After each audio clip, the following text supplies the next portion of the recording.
on that particular day. Thank you. Let us go to the last question. There was a ceremony that took place at Nchero where members of County Assembly were in attendance. Yes. And were hosted by the Njorincheke. Yes. Do you know what transpired in that meeting, and do you know what dates those were? The meeting was first fashioned to be a tree planting exercise where the whole County Assembly was invited. Majority of the County Assembly members attended the meeting, but it turned out to be an oathing ceremony where the members of County Assembly were threatened with the dire consequences in case they never accepted to impeach the governor of Meru. You talk of dire consequences, and I believe you are fluent in the Meru dialect, right? Yes. That oath was administered in the Meru dialect? It was. What were the specific threats of dire consequences for those who withdraw support for the impeachment? Now, the members were summoned in front of that gathering, and one of the Njorincheke elders was heard telling them, "Oreo kumenya agachoka na nyuma, oreo kumenya agachoka na nyuma, akeja kunywa muma, kana akeja kiri untobobo." Meaning, if you know as a member that you retreat from this cause, then you should not be part of this. And then the members, an oath was administered. And you know, majority of the members of County Assembly are not members of Njorincheke. Maybe they would fear the consequences because they don't know much about it. And that was one of the elements of coercion in this impeachment process. At this moment, I would like you to look at one of the videos, KMV7. Kindly, can we play KMV7?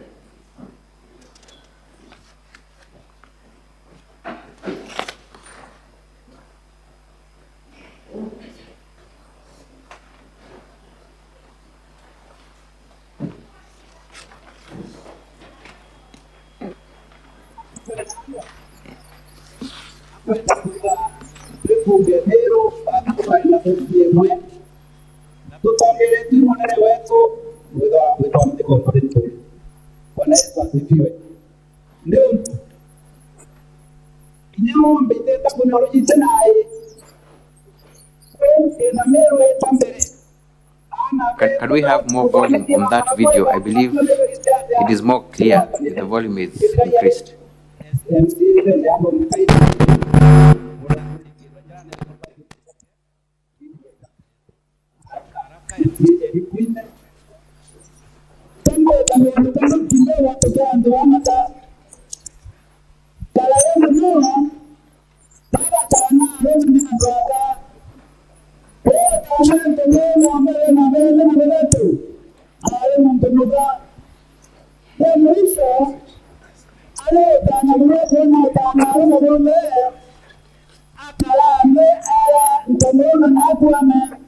Honorable Speaker, this video is not very clear. The one we supplied was quite audible.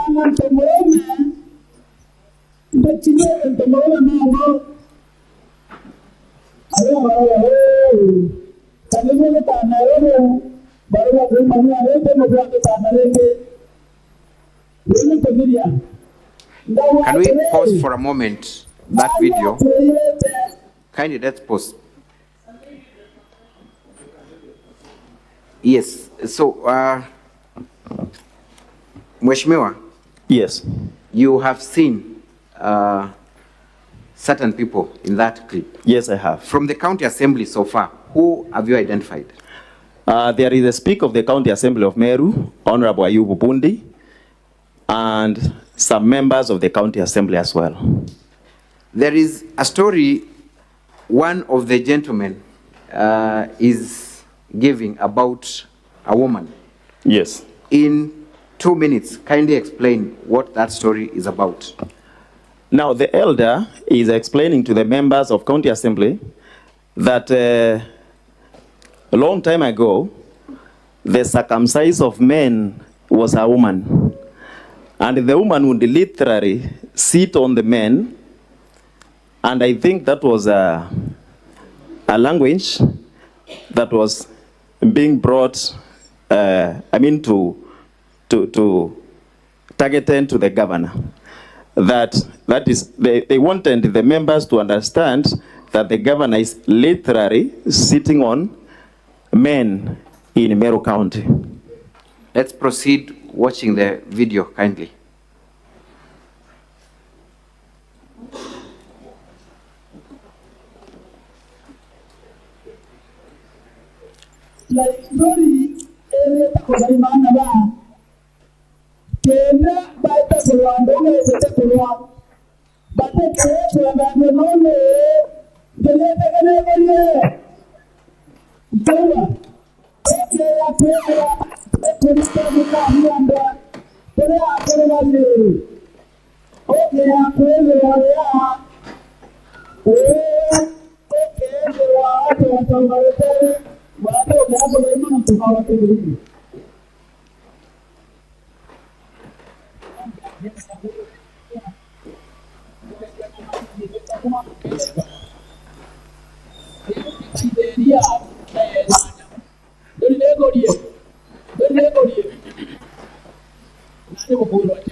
You know, either we are not making progress with that video.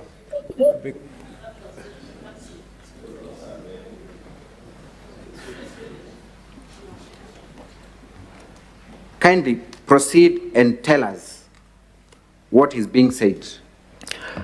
Now, the elders, after summoning the members of County Assembly in front, the elder is telling them that... How many members of the County Assembly can you count approximately from the group that is there? I can approximate that they must have been over 40. Over 40? Yes.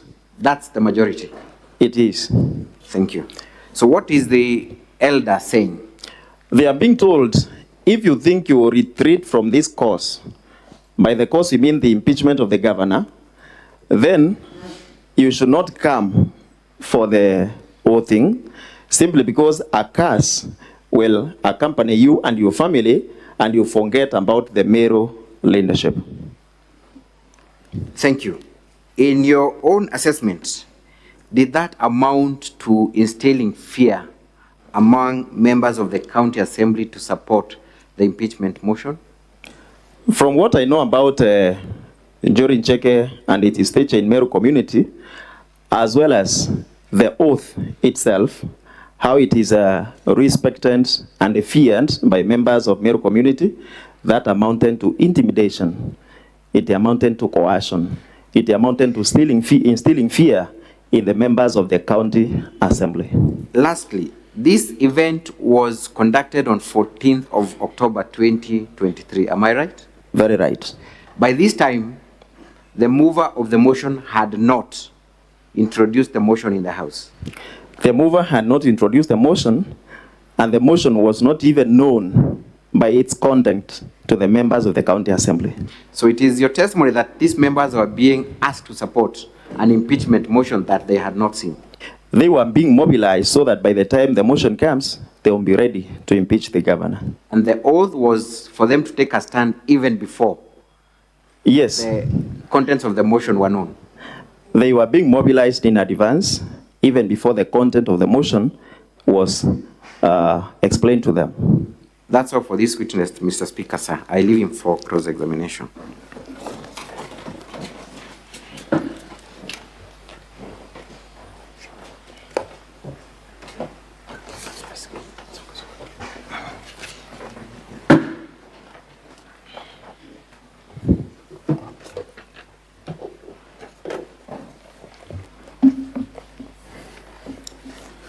Mr. Speaker, honorable senators, for the record, my name is Eric Murioki. I will be taking this witness through cross-examination. Honorable Josephat Muna, Yes. let us start from where your counsel has left off. You will confirm that from the video that was played, the captions are not part of the recording, they are introduced by the governor, or that they are her own translation. Being conversant with Meru language, I can confirm. That is not what I asked. You will confirm that the captions were not recorded with the video. They were introduced later. Yes or no? No. So you are testifying that the video was recorded together with the captions? Yes.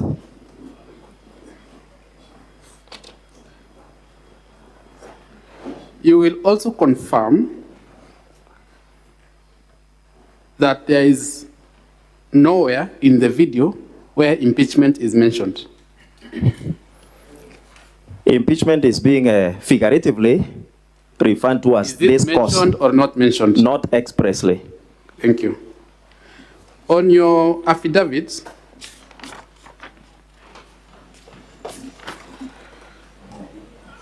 let us look at paragraph 3 of your Yes. affidavit. Yes. Can you read? Can you read paragraph 3? It says, I am aware that we have been enjoying a very cordial working relation with the governor until mid-September this year, when it emerged from the leadership of the House that members of Parliament from Meru County and a few other leaders had picked a war with the governor. So your testimony before this Senate is that the impeachment and this entire process began mid-September.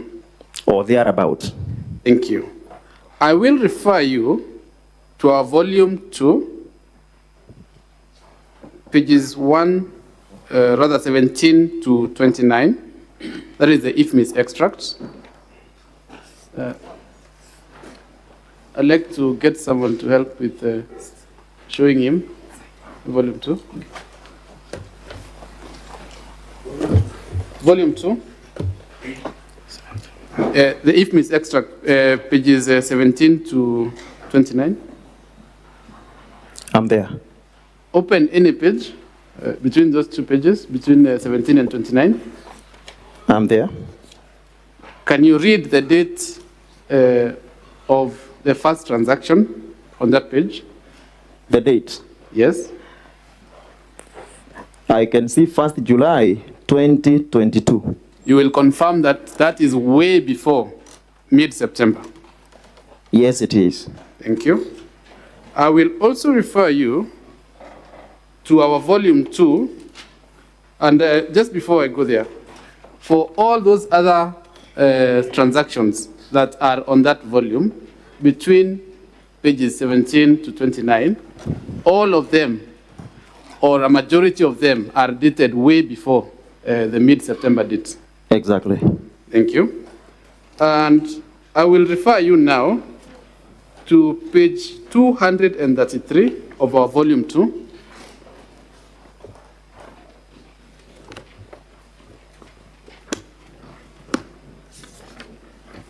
I'm there.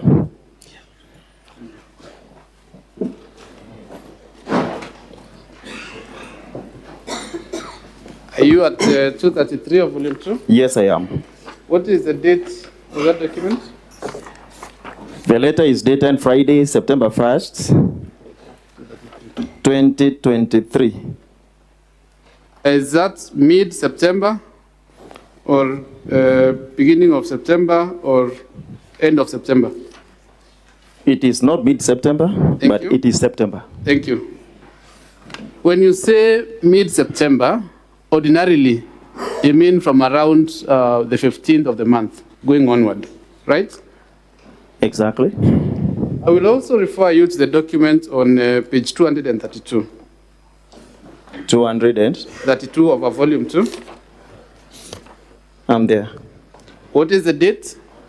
Dated Wednesday, August 30, 2023. You will confirm that that is way before the mid-September you allege is when this entire thing. Way before, but thereabout. Thank you. I will refer you to page 226 of our volume 2.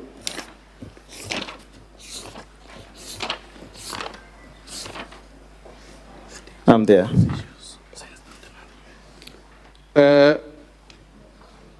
First of all, what is the date of that document? Dated 25th August 2023. In the body of the document, the second line, It reads, I hereby write to inquire if there have been any Meru County cabinet meetings after the last one I attended on 29th May 2023. and you will confirm that 29th May 2023 is way before the mid-September. Exactly. Thank you. Not to belabor the point, the order on page 416 of our volume 2.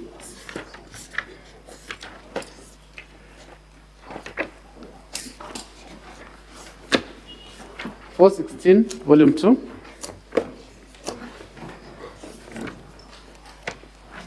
I'm there. What is the date of that order, sir? The date can be found on page 417. That is the next page. Yes, dated 7th October 2022. You will confirm that is a whole year It is. before the date that you're alleging is when this thing was started. Yes. Thank you. And the ruling on page 417 to 439, Yes. rather, before we go there, let us go to page 155 of volume 2.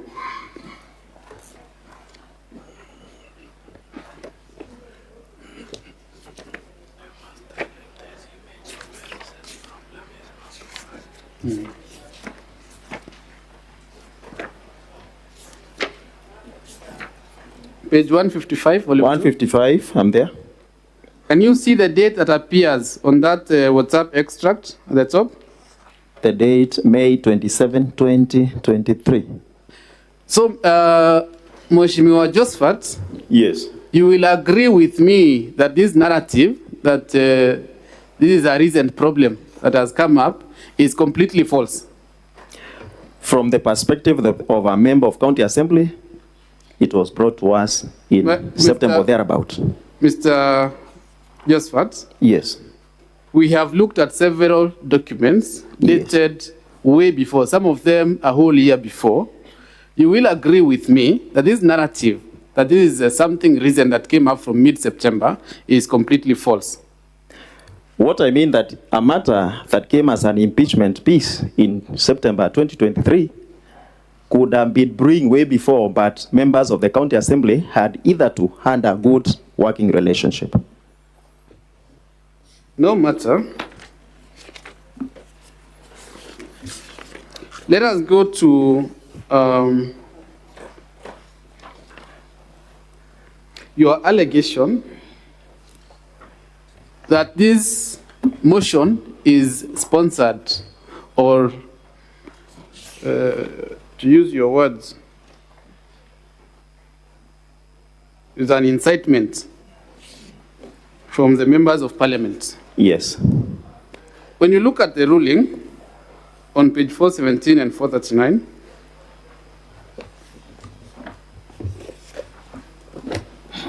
between 417 to 439, the ruling that is dated 29th September 2023,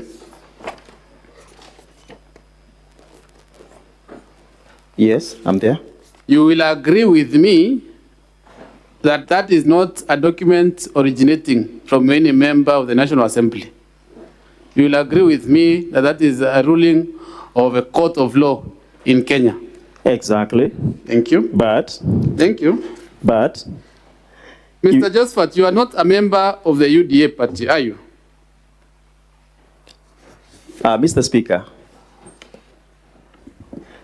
I'll plead with the council. Just answer the question. Are you a member of UDA or not? I'm not. Thank you. So your allegations on paragraph 4 of your affidavit, that a meeting was called and deliberations were made, that is something you are not privy to because you're not a member. After the meeting, all the members addressed the media. Were you called to that meeting of the members of UDA? Not called, but they ran out their deliberations in public. You are not at the meeting. Exactly. You will also confirm that you are not a member of the BAS party. I'm not.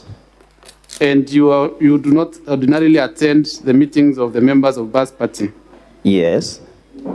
But again, they ran out their deliberations in public. On paragraph 11 of your affidavit,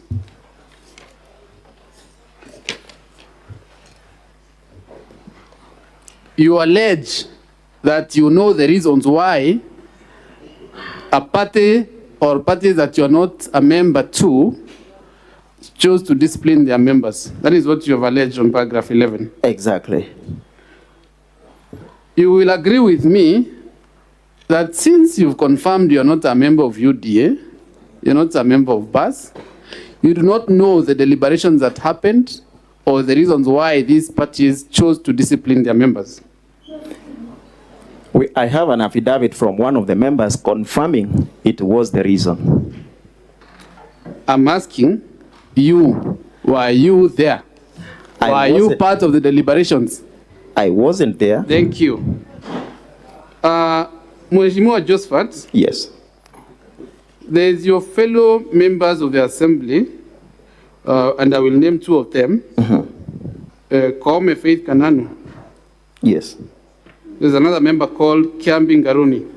Yes. And those members are not supporting this impeachment motion or did not support it. Yes. And you will agree with me that they were not de-whipped from their committees. Yes. Thank you.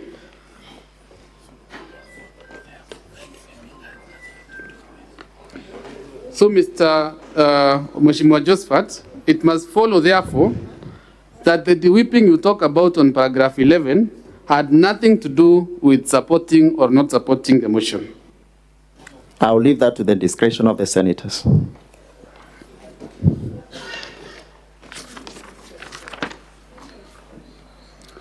Mr. Josephat. Yes. Mheshimiwa, you will agree with me that members of parliament have no supervisory role over MCAs. Agreed. You will agree with me that a member of parliament cannot force an MCA to vote one way or another way on a matter before the assembly. But can influence.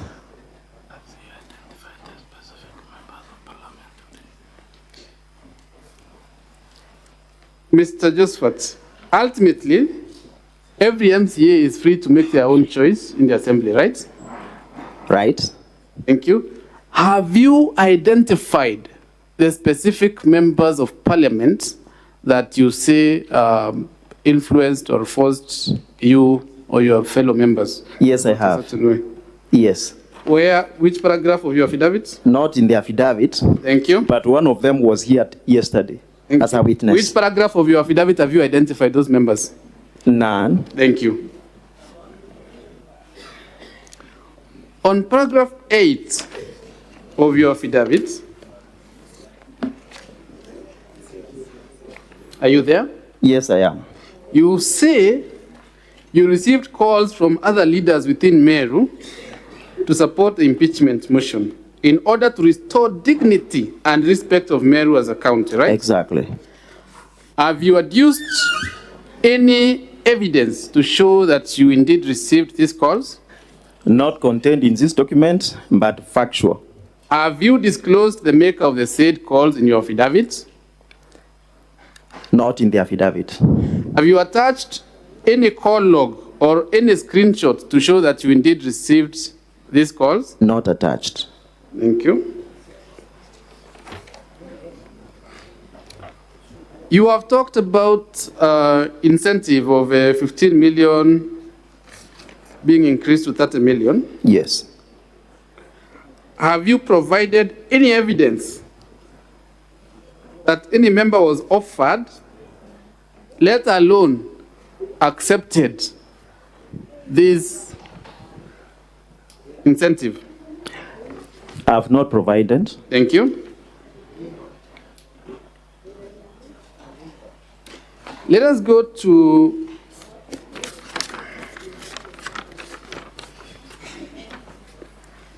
your allegation on a WhatsApp group being created.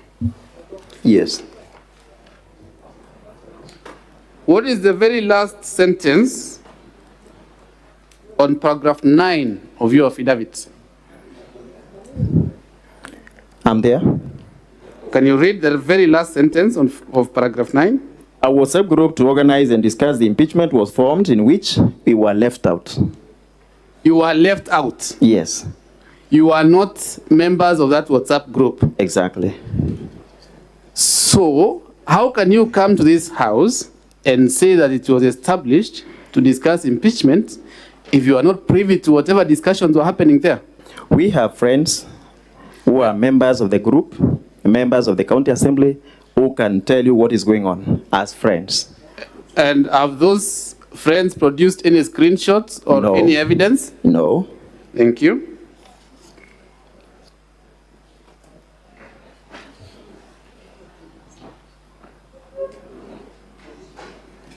On paragraph 10 of your affidavit, I'm there. you talk about several meetings. Have you provided the dates, venues, or minutes of those meetings? Not provided. Thank you.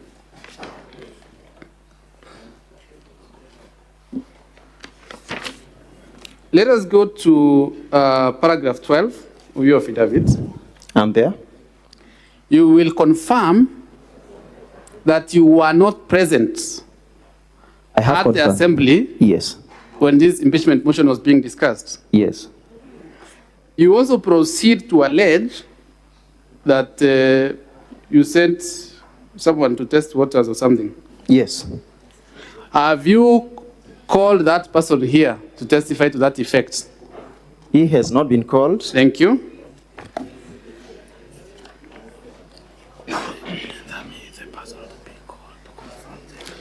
Wouldn't that person have been the person to be called to confirm these allegations?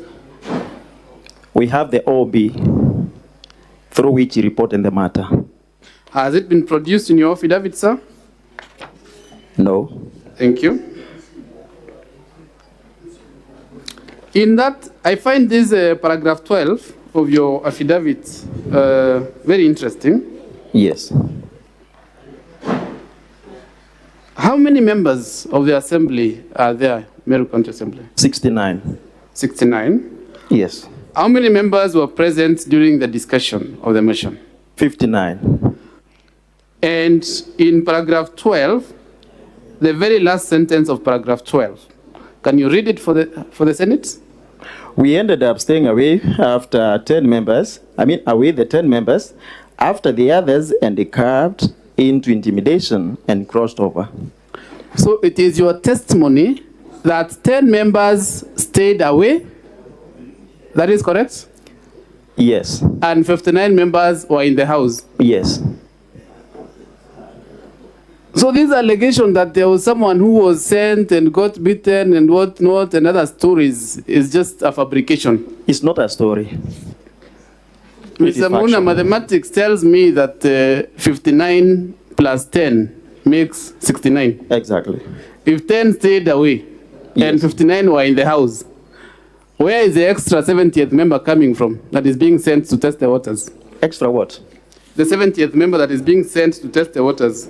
Mathematics also informs me that one was out of the 10. He was beaten, he didn't get in. That makes them 10. 59 plus 10 is 69.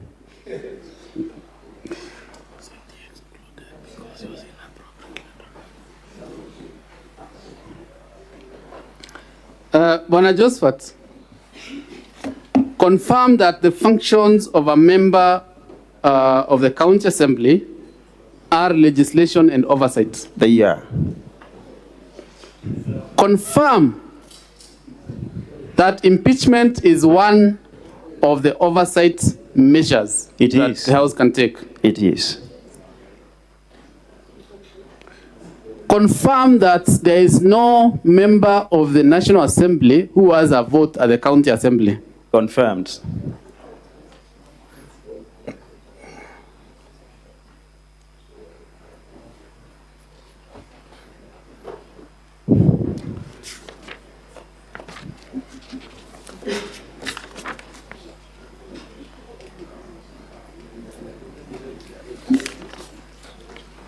Okay. My second last question to you, Wanamuna. I want you to look at our volume 4.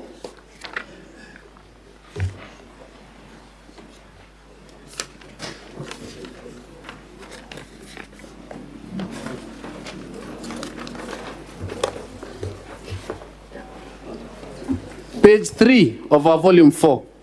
Are you there? Yes, I am.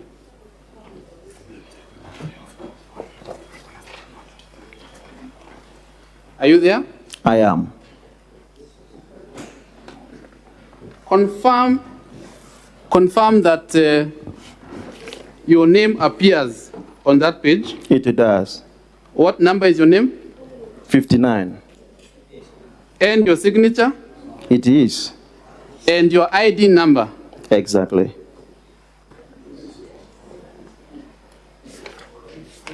Wanamuna, in accordance to your standing orders,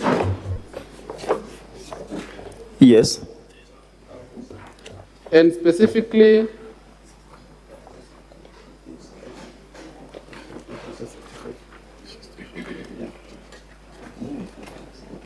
just give me a moment when I speak, I'm sorry.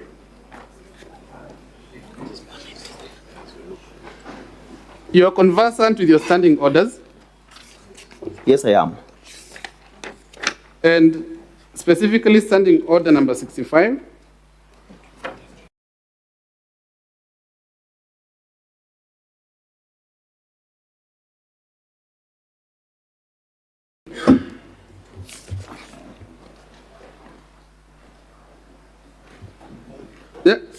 That is where standing order number 65 starts. Yes. I want us to go to page 265, I'm there.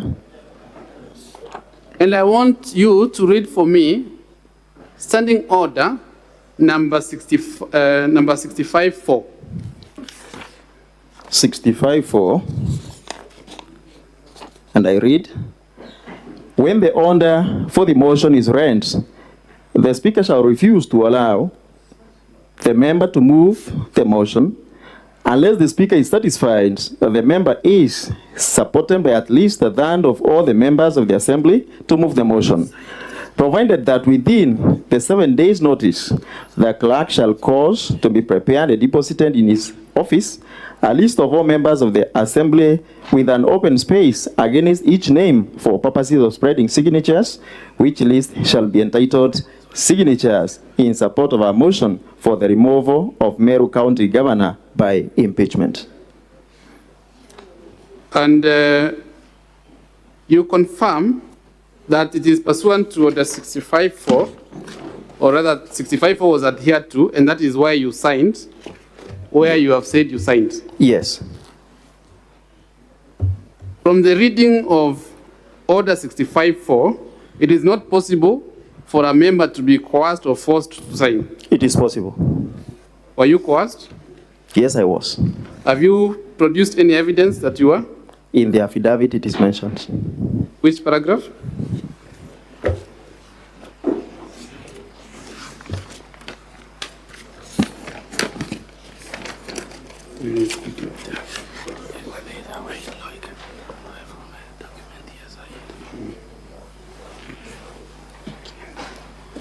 Number 6.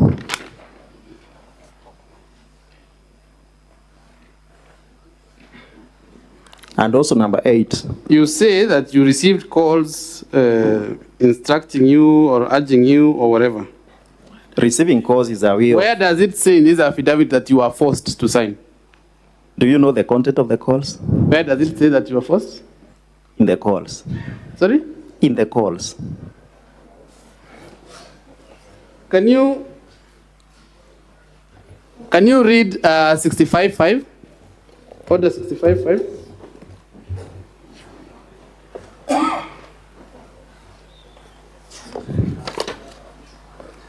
65.5, and I read, any signature appended to the list as provided under paragraph 4 shall not be withdrawn. Are you aware, sir, that you cannot run away from a document that you have signed in law? Yes. Are you aware, sir, that a signature appended under Order 65 cannot be withdrawn, just like you've read? Yes. I put it to you, Wanamuna, that you signed in support of the impeachment motion a signature which is irrevocable, no less. And then when you were taken to Masai Mara with the other 9 members, is when you decided to change your mind. The Masai Mara story, I've heard it from you. Mr. Speaker, I will yield some of my time to my colleague Kawira. I'm done with my cross-examination.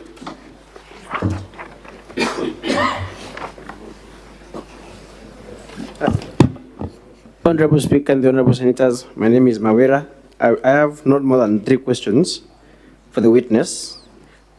Mr. Muna, Yes. from the video that was played, Yes. you said that the captions that are written in that video are part of the video. Yes. Are the speakers in that video speaking in English or the Meru language? Kemeru language. How then can the English captions be part of the video? Any language can be translated. So it is a translation. It is. It is not part of the video. Now, a translation is not part. Previously, you said it is part of the video. Now you're saying it is a translation. So Let me which is make it clear. which is it a translation or it is part of the video? Let me make it clear. For the Senate to understand the language, it has to be translated. I don't see anything wrong with that. Do the cameras capture captions?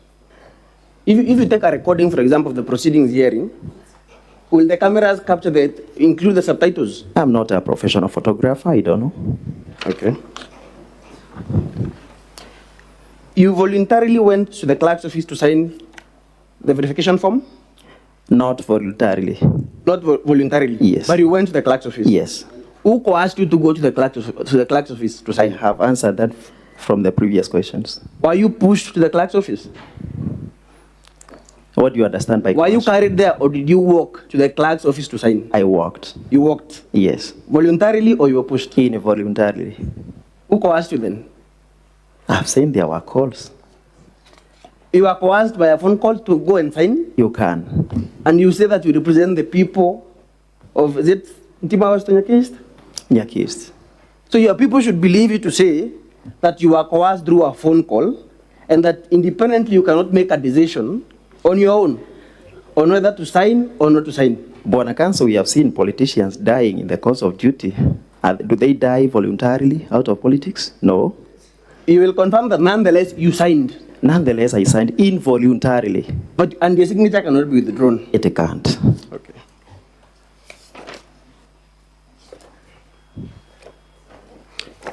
You talked of inducements to Yes. members, and you mentioned that Mr. Kimathi was sent to you. Is that anywhere in your affidavit? It is not. It is not in your affidavit. Is this Masai Mara trip that you went to part of the inducement that was offered to you? I have earned it from you. Very well. That is all in cross-examination, Honorable Speaker. Thank you, Counsel. The Counsel for the Governor, do you have any re-examination to do? Yes, I do, Mr. Speaker, sir. very few questions for this witness in re-exam. I want you to confirm that you understand the Kimeru language being your mother tongue. I do very well. Very well. So despite the subtitles and the translations, Yes, even without them, you are able to tell the Senate what was said. exactly. What you confirm to have been said is the exact words that were uttered by the people we saw in the video? I'm saying what is being uttered there is completely what is in the translation. Thank you. You have been told that you've been given an infamous message that appears at page 17. Yes. Do you still have that? It was in Here? volume. I believe it's volume 2. You have been told that Yes.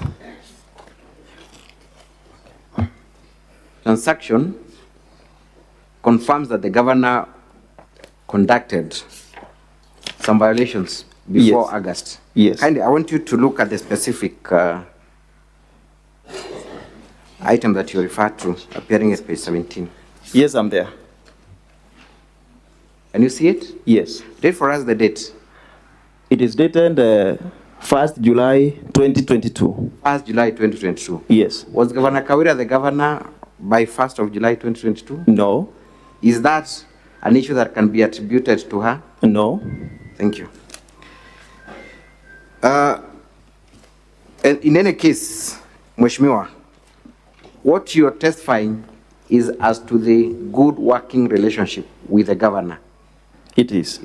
Was that your testimony? Yes. And how long did that good working relationship last, to the best of your assessment? It must have lasted somewhere between February this year up to September this year. That is a period of 7 months. Thank you. You are also not a member of BAS or UDA. I'm not. But how did you come across information that members of these two parties had been de-whipped? It was communicated in the county assembly through the normal sittings. Were you present when that communication was done? I wasn't, but Frida Naito, Honorable, told us that it has been communicated. Are the records of the House accessible to you? They are. Once a communication is done in the House, is it information that you can access? But when this honorable member, nominated UDA member, was de-whipped, they refused to give her the official document to show that she has been de-whipped, but she was removed from committees and replaced as the vice chair of the water committee.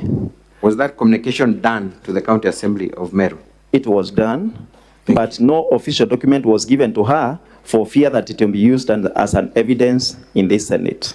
It was also your testimony that you got instructions and coercion on phone. Yes. Compelling you to tender your signature in Yes. support of the impeachment motion. Exactly. Did you eventually exercise your free will by withdrawing from the support, by not voting or absconding from voting for the motion? I would have voted in support, not supporting the impeachment Yes. that day, but me and some other 9 members could not access the County Assembly of Meru simply because the atmosphere was changed and goods were hired to harass us. You have been told about a Masai Mara trip. Yes. Are you aware of any Masai Mara trip? I've heard it from the council here. Do you go to Masai Mara? I didn't. Thank you. Mr. Speaker, sir, that is all for this witness. Unless honorable members have a question, I would be glad to call my next witness with your guidance. Now, honorable senators, we have about 5 minutes to seek clarifications or questions from this witness. Honorable Karungo. Thank you very much, Mr. Speaker. Mr. Kinyua, I know at the County Assembly of Meru, there are 3 modes of voting. That is yes, no, or abstinence, just like the Senate and the National Parliament. Now, you said you abstained. Yet you have told us that you are not able to access Parliament because one of you was attacked. Does that mean you are able to access Meru County Assembly later before the voting done, or can you clarify on that? Now, my initial plan and that of other 9 members making it 10 was to be in the Assembly to oppose the impeachment motion. Once we couldn't get into the Assembly, that means we were absent. Maybe I've mixed up the term of being absent and abstinence.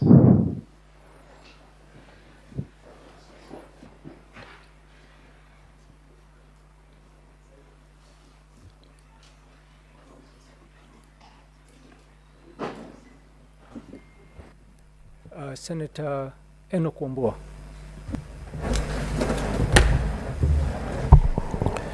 I thank you, Mr. Speaker. Mr. Speaker, I will seek 3 very quick clarifications. First is just for Josephat to clarify which political party he was elected on. Secondly, Mr. Speaker, according to the report of the resolution of the County Assembly of Meru on the impeachment, 59 MCAs voted to impeach the governor. 10 did not vote. We wouldn't know how they would have voted if they voted. So all members present and voting voted against the governor. Is it your testimony in this House that all the 59 members of the County Assembly of Meru who voted to impeach the governor were coerced or induced to take the vote that they did? The second last is you make very serious allegations in your affidavit on paragraph 7 that the DG tried to induce you. What is the evidence? And you make reference to several other members. Who are these members? Because people have names. You are called by the DG with several others. Who are these people that you are called with? And where is the evidence that he tried to induce you? Because this is a serious matter you're dealing with. I thank you, Mr. Speaker. Mr. Speaker, honorable senators, I am a member of Party of National Unity, PNU. Now, when we say that 10 were not, could not access the presence of the Assembly, I mean, were they to be there, I believe they would have voted otherwise.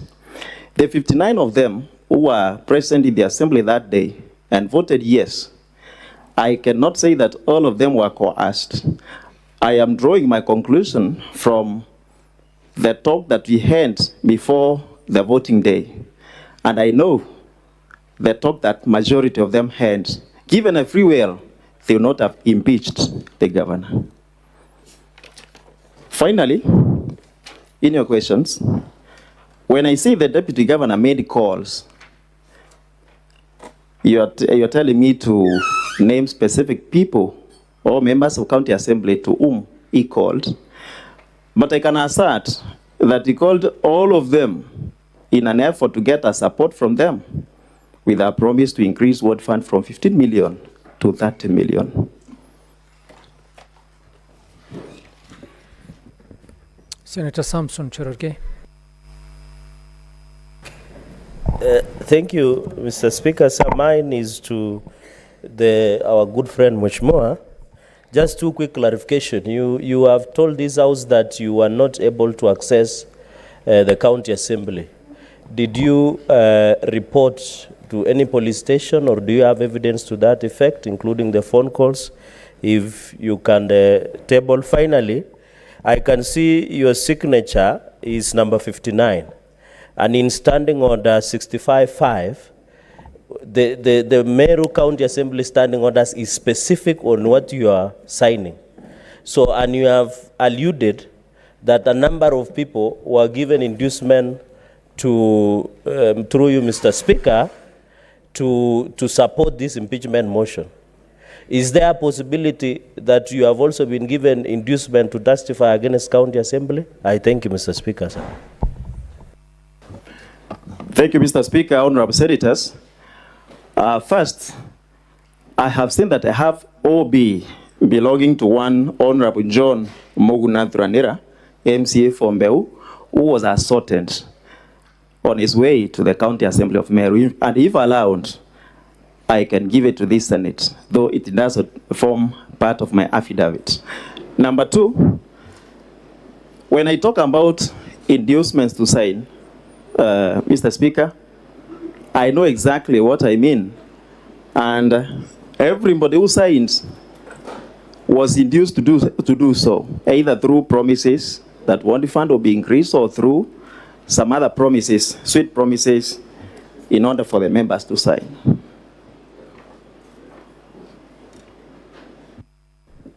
Senator Sifuna. And honorable senators, we only had 5 minutes for clarification. I think the Senator Sifuna will probably be the last question we take. Thank you, Mr. Speaker. My question is to Counsel for the Assembly, my good classmate. Mr. Speaker, I have had to look up the meaning of coercion. The Merriam-Webster dictionary just speaks of the use of express or implied threats of violence or reprisal or other intimidating behavior that puts a person in immediate fear of the consequences in order to compel that person to act against his or her will. The question to the Counsel of the Assembly: is it the case of the Assembly that coercion only means physical coercion, that somebody has to hold your hand to sign? Is that the case that is being presented by the Assembly?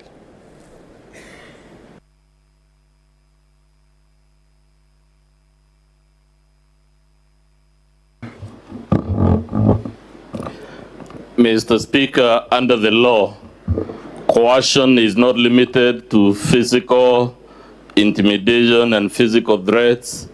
It is as broad as the Honorable Senator suggests. Our case as the Assembly is that there is no shred of evidence of coercion. And anyone who makes such a claim must tell you, the least they can do is to tell you who coerced them, what was the specific threat, and how and why that threat induced them, as a matter of fact, from behaving in a manner that is inconsistent with how they would have behaved. And as we speak on the record, we don't know who, we don't know when, there is no evidence, it's just an allegation, and alleging is the easier thing to do. I can allege anything, Mr. Speaker. Senator Cheptumo, you seem to have a burning issue, and please be very quick. Thank you, Mr. Speaker. Mr. Speaker, my clarification to the witness is on paragraph 3 of his affidavit. And it speaks about that it emerged from the leadership of the House that members of Parliament from Meru County and a few leaders had picked a war with the governor. And when you go to paragraph 8 again, it says we also received calls from other leaders within Meru. Is it your evidence, Mr. Nicholas, that the whole impeachment process is really initiated by forces outside the county assembly? Is that your position as per paragraph 3 and paragraph 8 of your affidavit? You need to clarify that for the House.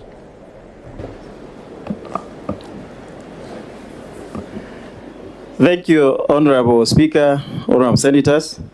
Exactly that has been my assertion. And if you look at yesterday's submission, we had a member of parliament who was standing as a witness. There can be no other proof that members of parliament were involved if we don't consider that one of them was here as a witness. Number two, there was a video of Honorable Mporo Abori, the MP for Tigania East, in meetings all over the county, inciting residents against the governor, why is it that we can accept that they were in public meetings and not calling the members of county assembly or inducing them or influencing them? Thank you. Governor's Council, do you have another witness? Thank you, Mr. Speaker, sir. I indeed do have another witness. His name is Aruyaro Adrian. Sergeant at Arms, can you please show the witness in?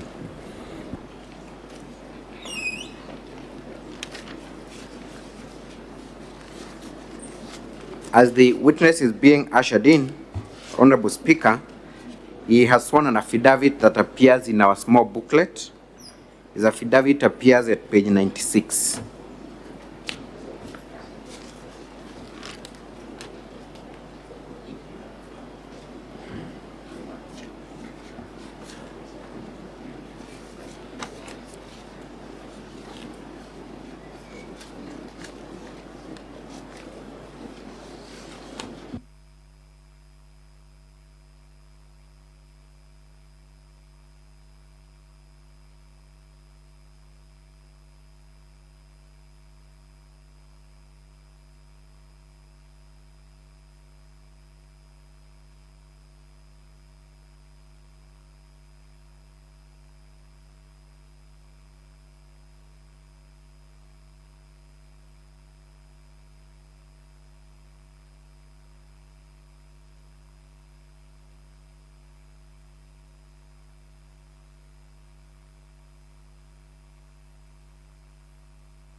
Okay, I direct that the witness be sworn in. Okay. I, Andrian Karicha Aruyaru, do solemnly swear that the evidence that I shall give before the Senate in respect of the matters before the Senate shall be the truth and the whole truth and nothing but the truth. So help me God. Thank you. Mr. Witness, kindly introduce yourself for record purposes. What is your full name? What do you do for a living? Mr. Speaker, sir, and the Honorable Senators, my names are Andrian Karicha Aruyaru. Where do you come from? Come ahead. Where do you come from? I am a member of Meru Njurincheke, therefore I come from Meru. Come from Meru County? Yes. Are you conversant with what happens in Meru County? Yes. Current affairs in Meru County? Yes. You have alluded to the fact that you are a member of Njurincheke Council of Elders. Yes. What position do you hold in the Council of Njurincheke? I am the chairman of 3 sub-counties, that is Tigania West, and Tigania East, and Tigania Central sub-counties. Does that include where the Njurincheke shrine is? Yes. So that is your area? Yeah, that is my area. I am going to be very specific and short with your testimony.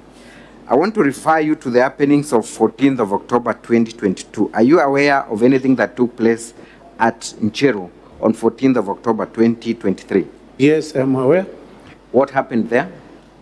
Njurincheke members were called, and they were few, because not all of them were called to go and attend a tree planting ceremony.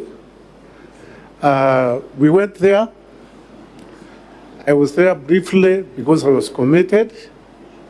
And when we were there, things turned to be different because we were not to plant trees, but it turned to be political rally.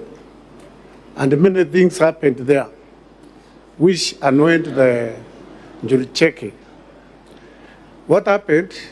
There is an oath which was given to the leaders of the Meru Assembly, that is the MCAs, and that one annoyed us because that one is a shrine, and according to Meru traditions or the Njurinteke traditions or regulations and rules, in a shrine you cannot administer any oath in that shrine. Thank you. So you confirm that there was an oath administered at the Njuricheke shrine? Yes, there was. Who administered that oath? There was a section of leaders.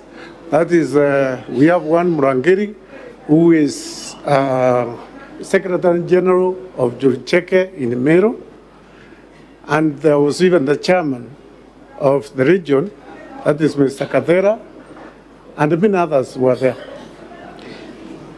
I want to refer you to the video marked as KMV7. Kindly, may we play that video? KMV7.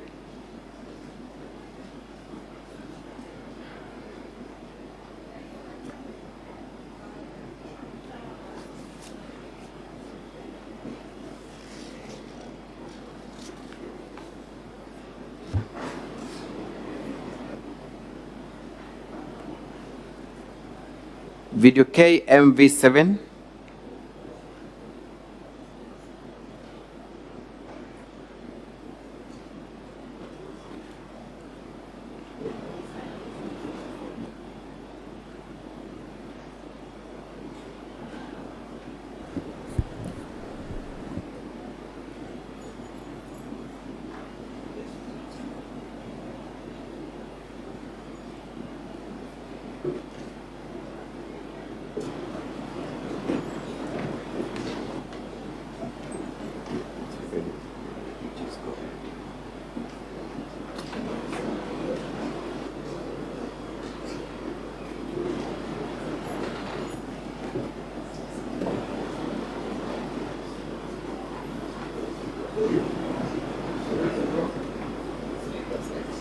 Mr. Speaker, we have just tested this video minutes ago.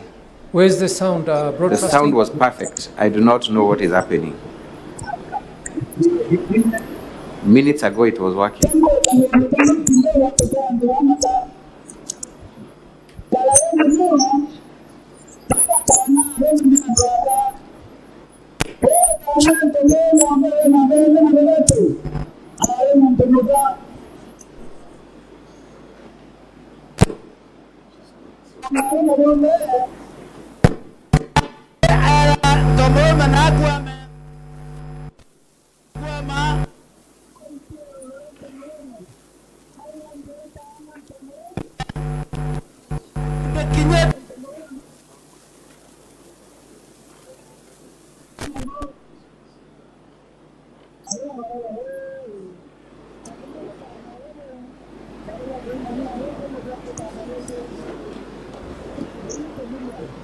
Mr. Speaker, sir, I seek your directions on this. This video has been tested minutes ago. The sound was perfect. Broadcast, I don't know what seems to be the problem, or IT. Is this a video we can actually view?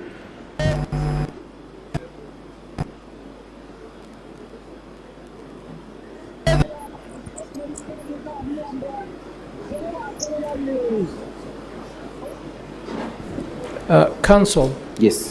Could you send one of your colleagues upstairs to the broadcast to see if they can sure. work One of on my the video? colleagues has gone up there. Okay.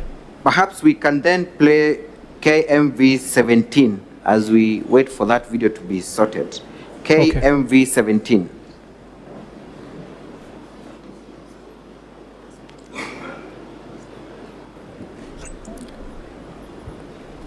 Sound.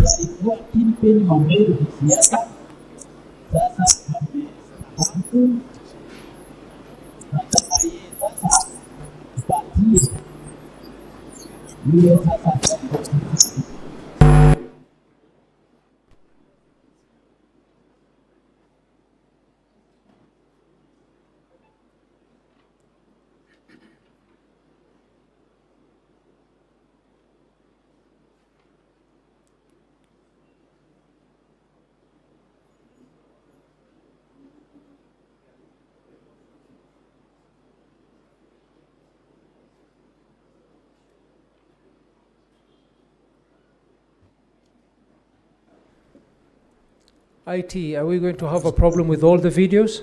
akae kwa hii kiti nilikuwa napewa, akaweka hapo. Hili na mkulima wana ujuzi. Kwa hiyo atupendelie tumekele mata. Ndio. Na kwa sababu mimi nikiangalia naona yeye atakuwa gavana wa Meru. Sasa kijana kidogo, kijana ambaye anaweza lipa deni ya watu, anaweza kukalia kiti.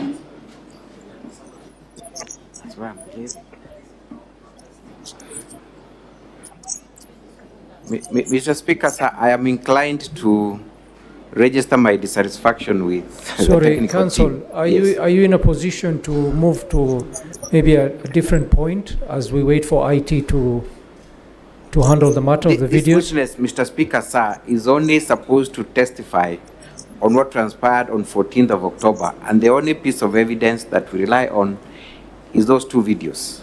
So then I will have no use for this witness if those videos are not effectively played. Okay. IT or somebody from broadcast, can you have send somebody to give us an indication of what the problem is?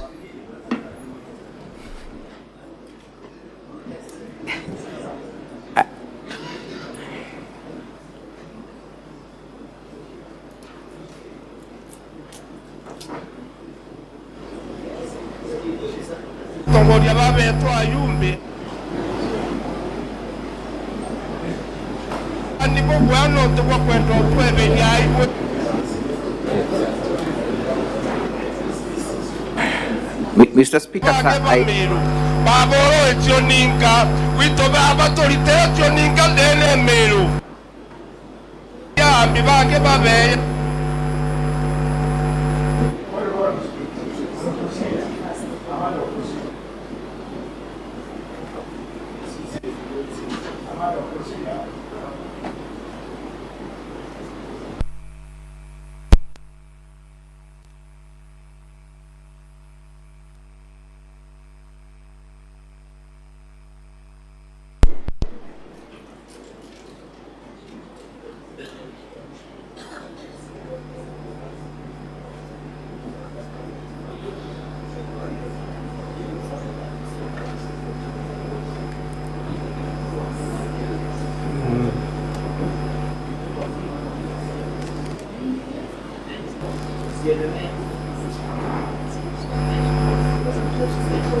taongoza sisi kama Wameru.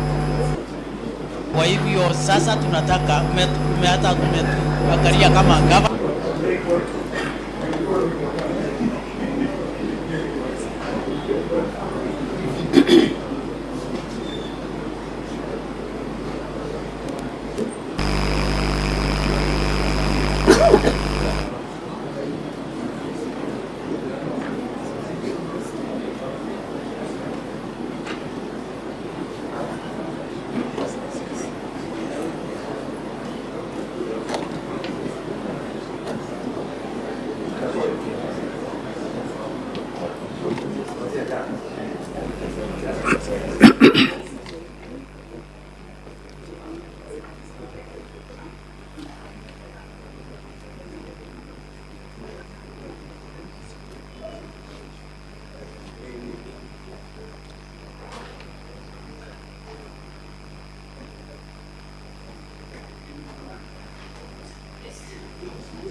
Bwana Yesu asifiwe. Ndio mtu. Inyang'ombe iteta kunyorujite naye. Kwa kenda Meru eta mbere. Ana vetu bara tukuthomithia bakara bwega ilazima Meru gite atia igwatanire. Ngithira yari MCA ankwenda kuga twembunge Meru batu tukaenda sauti.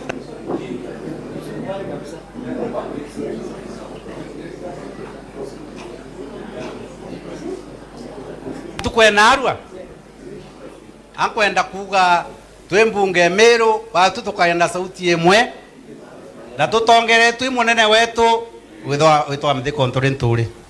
Bwana Yesu asifiwe.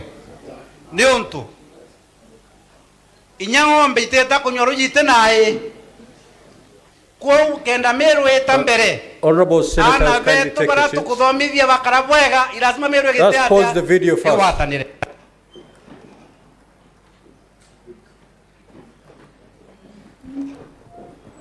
Sorry for that. We have to ensure that the videos we're playing are of quality so that we can be able to follow through. Yes, Council, you may now proceed. Thank you, Mr. Speaker, sir. May we then have the video replayed from the beginning?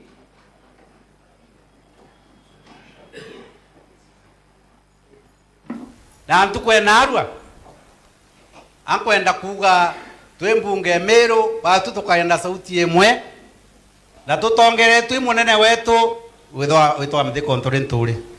Bwana Yesu asifiwe. Ni untu inya ng'ombe iteta kunyoroji naye. Kindly pause the video. Can you identify the person making the speech? Yes, that is the Speaker of the Meru County Assembly. What has he just said in that video? He has said that they want a Linda, and that Linda will be Muteka Lentore, CS, and Grigasha. Yes. Can we proceed with the video?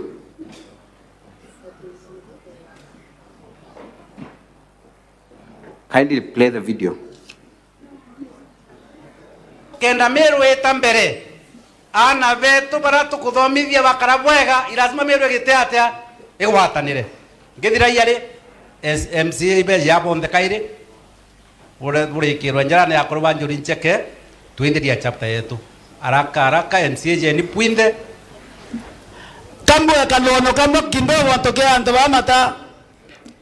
Confirm that the speaker is inviting MCAs into the podium. Yeah, he is inviting all the MCAs who are there or who are present. Thank you. Let's proceed. Tana romene antoaka. O tana ntomo me ambere na bele na beletu. Are muntomoka. Ya mwisho are tana burua kono tana rome bonde. Akarande ara ntomo me na kuame. Ntomo me akuama. Aitia oro ntomo me. Awande tana ntomo me. Nde kinyeta ntomo me mongo. Arema barawa ho kadebo ta na robo barawa ko maru arete mo ko ta na renge woni ko diria. Thank you. Kindly pause. There is a story the elder is giving of a woman. What is he saying about that woman? He is saying that there was a woman that is long ago who was circumcising men, and there came a time, after circumcising men for a long time, there came a time when he asked one of the men to bed so that she could sit on his back and circumcise men sitting on a man. That story is meant to talk about a woman who oppresses men. Is that your understanding? Yes. Kindly, let's proceed. Narwa tueyete lai dori eyeta kodari mana ba kendra ba eta korwa ndo ba eta korwa bate keye kweba no doriete kane gorie nkawa okay ya kwedra ekon ka bidha biandwa tore akorwa Meru okay ya kwedra ya owe okay derwa wato garotere wato ke akodari mano to gawate gerumi. Can you explain, pause the video and explain what that elder has told the MCAs? What he has told the MCAs is that if there is anybody who is going to go against what the elders will tell them to do, will be cast. And those are the ones which straight away makes that one an oath. Thank you. Let us proceed with the video.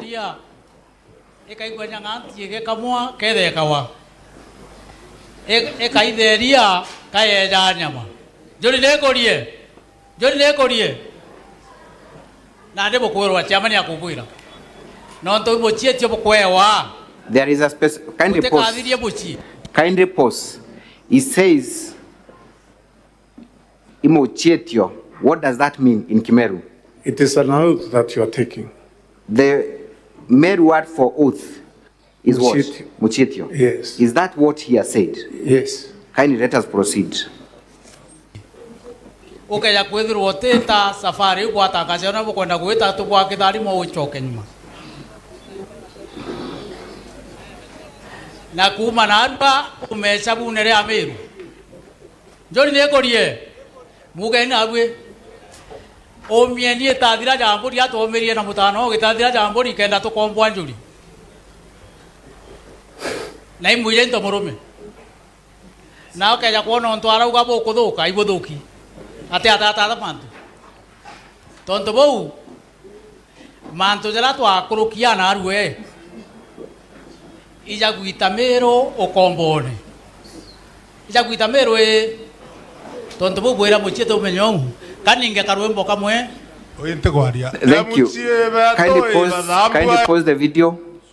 The elder is giving very specific threats on that curse that will befall upon MCS. Yes. What is he saying that will happen to the MCS if they go against what the declaration? He is telling them that if they go against the oath that he is about to administer, that curse will follow them to their homes and also to their families. Thank you. Let us proceed. Nambie adambua eneria eria irikiura adambua na injo gwataniro yawe dharimwa nambie dharimwa eneria eria irikiura ibadharimwa na injo.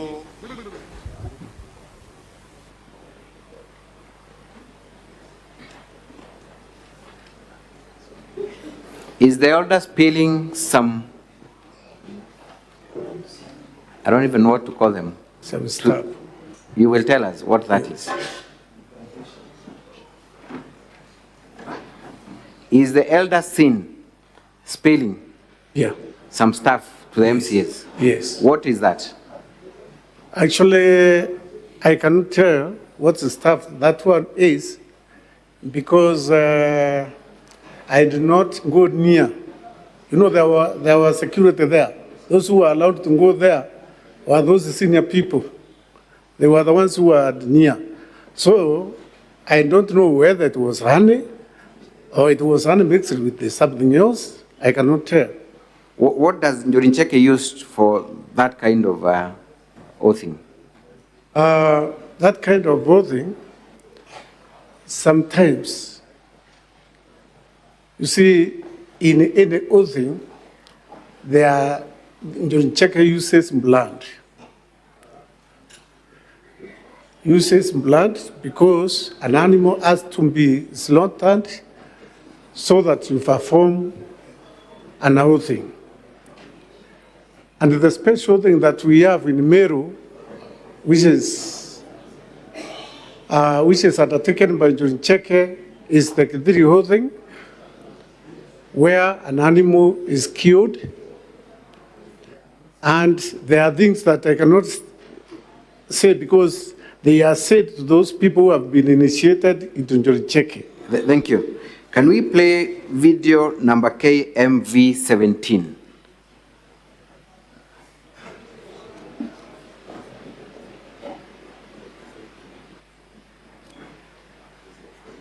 KMV 17, kindly.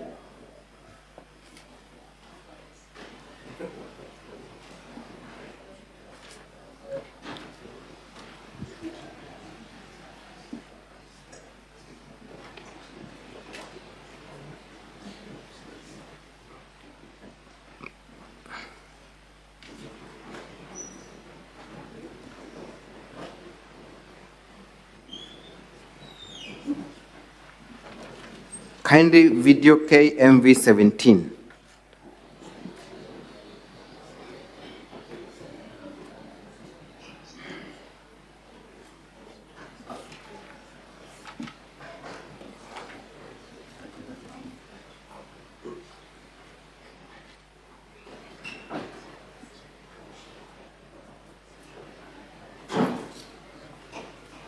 Sasa tunataka kumuuliza mzee Kiraitu aje hapa. Ndiye alikuwa kinipeni wa Meru kisiasa, sasa amestahafu. Tunataka yeye sasa atupatie yule sasa ataongoza sisi kama wa Meru. Kwa hivyo sasa tunataka umetuangalia kama governor. Sasa tunataka utuletee kiongozi ambaye sasa atachukua nafasi yako kuwa kiongozi wetu wa Meru.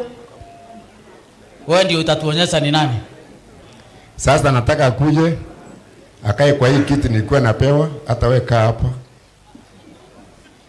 Ili no ntune mwana onjuri.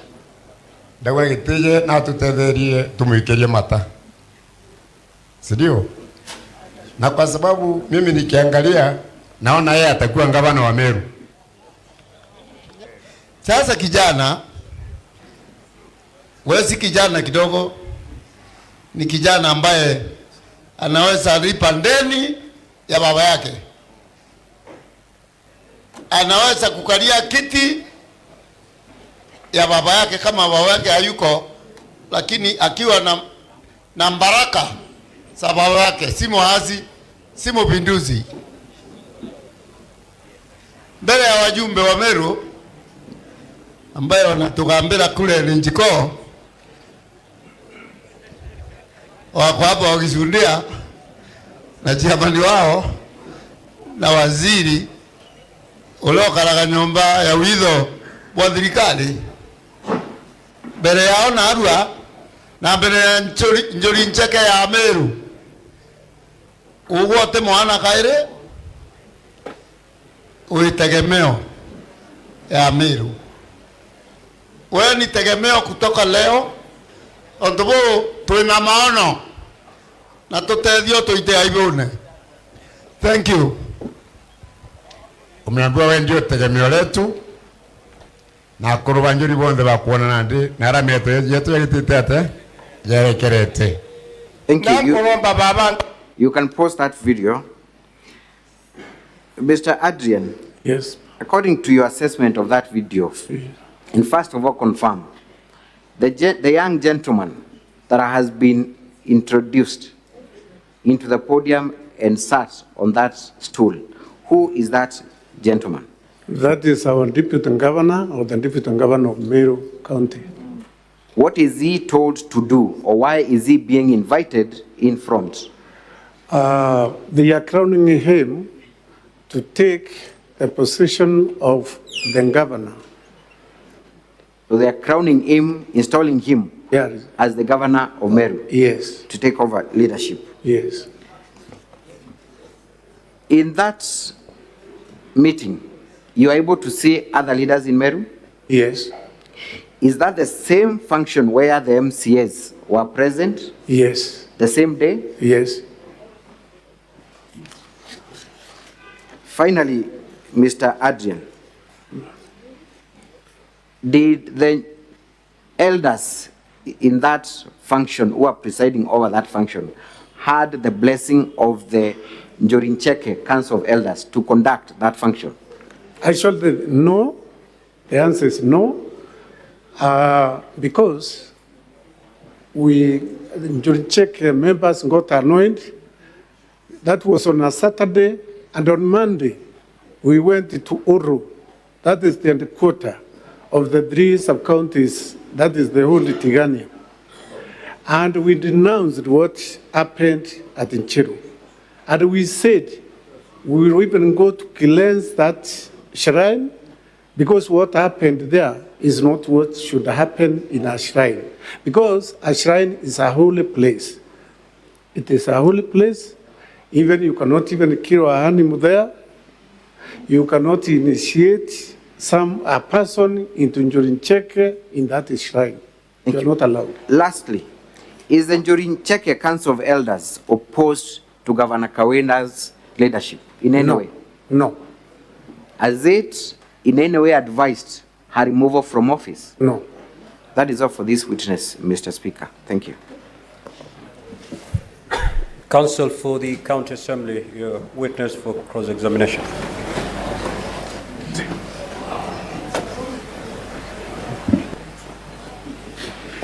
Right Honorable Speaker, my name is Maranya, Counsel for the County Assembly. I will take the witness through the cross-examination. Bwana Royeru. Yes. For how long have you been the chairman of, as you have said in your paragraph number 1, the chairman of the caucus of Njorincheke Council of Elders of the Ameru community? For how long have you been? I think it's that position. When were you elected, in other ones? I think 2 weeks ago. Or 2 weeks ago? That is after that meeting or before the meeting? After that meeting, but I had other positions in Njorincheke.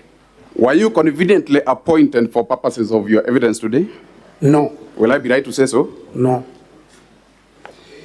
You have also said that you've been holding other positions of Njorincheke. Yes.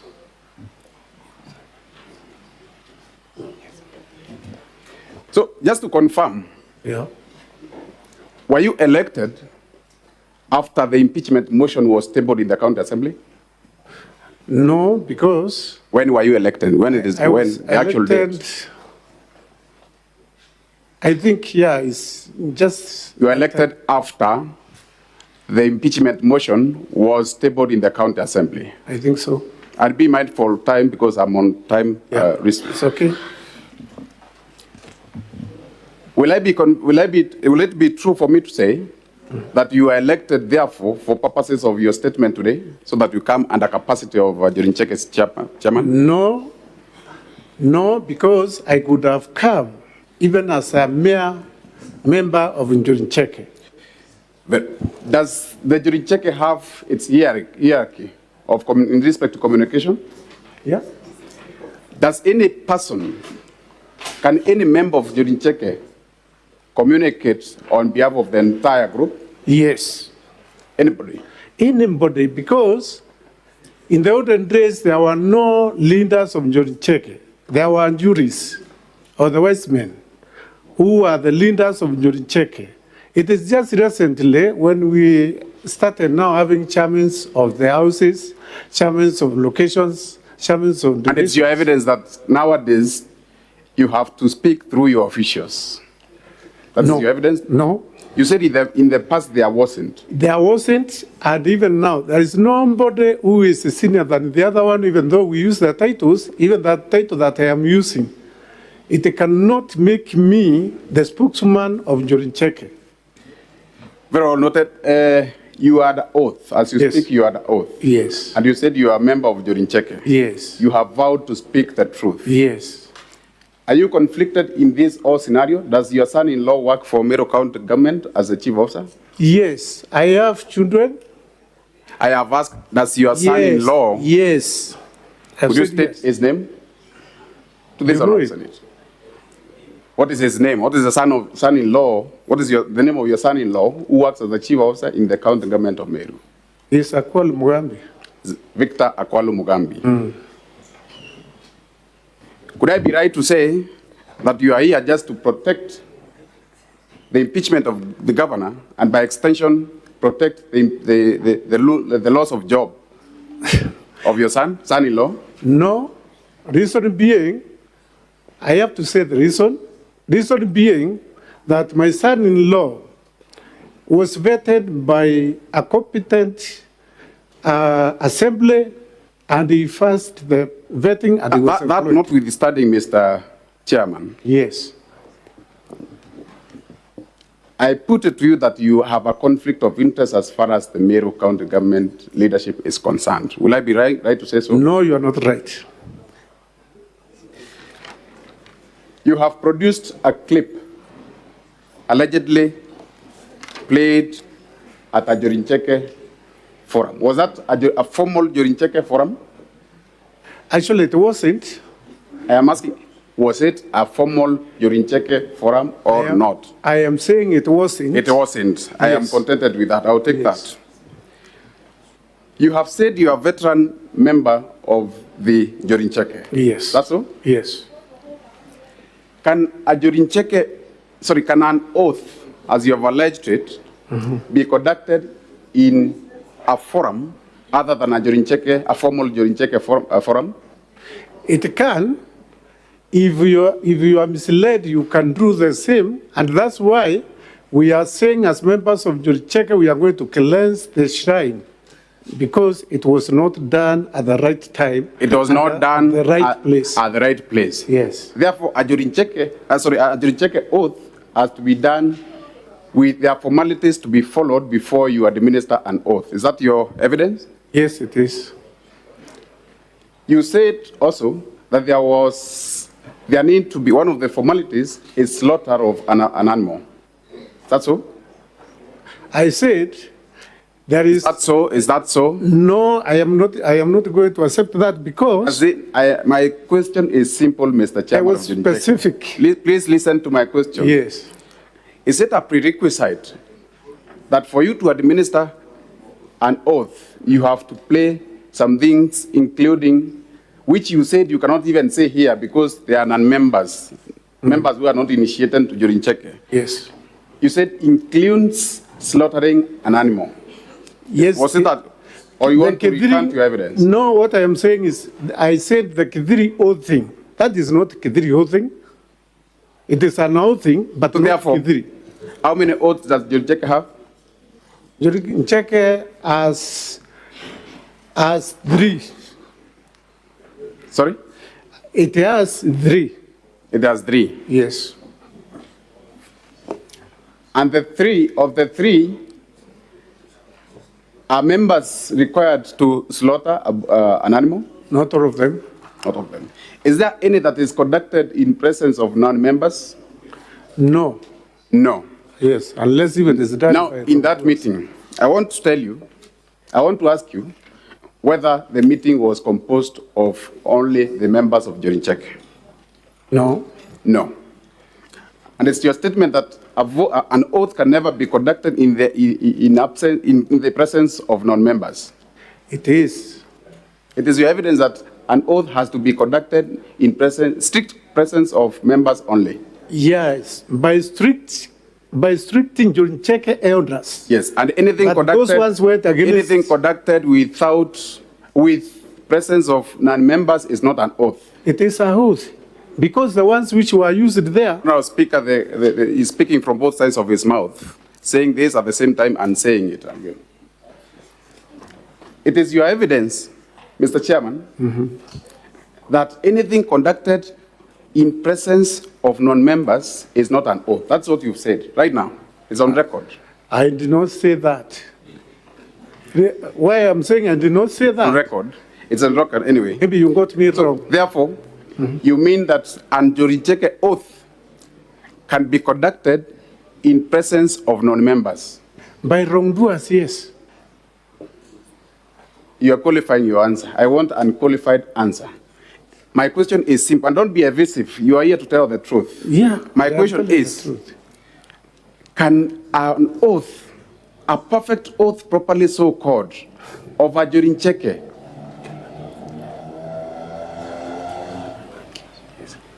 can it be conducted in presence of members not initiated into the group, what I'm calling non-members? I have said no, but it happened that day. It means if it happened, the same is not an oath. It is. And the conduct of the witness need to be noted, Honorable Speaker, for avoidance of that. As a member, as a seasoned member of Jorincheke, have you participated in the conducting of oaths before? Yes. You have conducted? Yes. Can an oath be taken in the absence of an accuser and the accused? Yes, because that oath. Or in other words, does an oath involve two parties? Kithiri holding involved two parties. Involved two parties. Yes. Now, in that particular oath, who are the two parties involved? Would I be right to say that the two parties involved was, according to you, was the County Assembly of Meru and the County Governor of Meru? Those are the two parties involved. No, I am not saying that. I am asking you, the parties involved in all this scenario of impeachment are two. Yes. One, who does the impeachment? Confirm it's the County Assembly of Meru. Yeah, it's the County Assembly of Meru. To impeach who? Confirm it's the County Governor of Meru. Yeah, the County Governor of Meru. Was the County Governor of Meru present in that oathing ceremony? No, she was not. She was not. She was not present.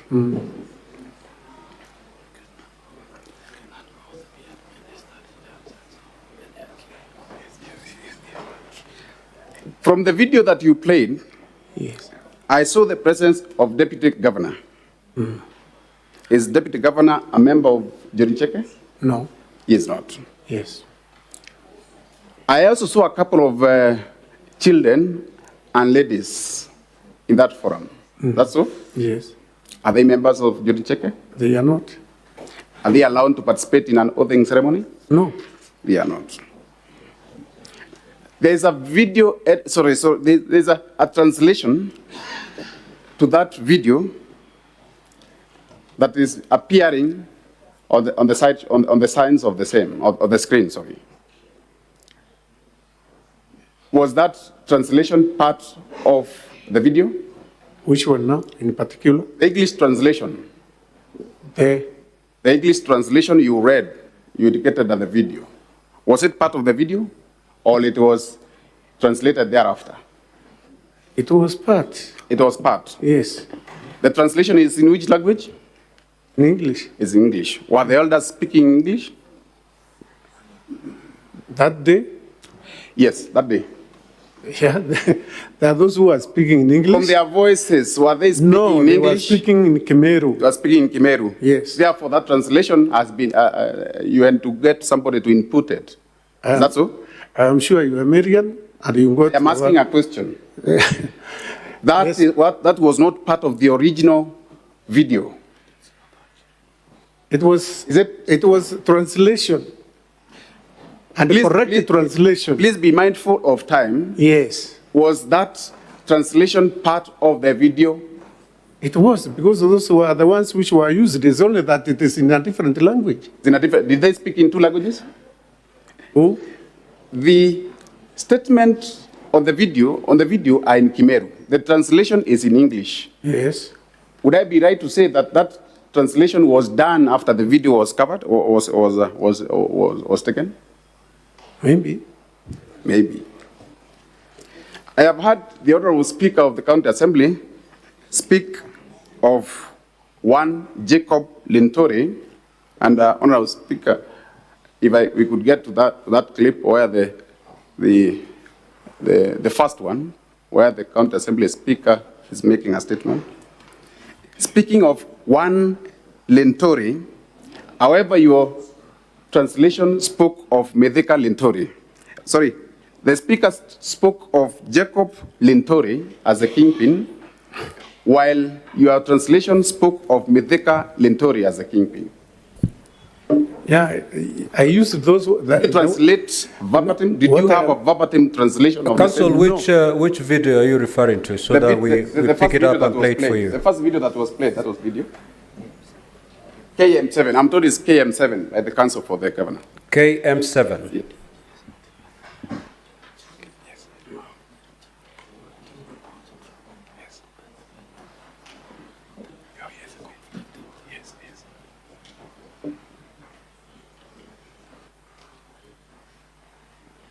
Please read the name in capital. That is, please confirm that the name you can see is Methika Lintori.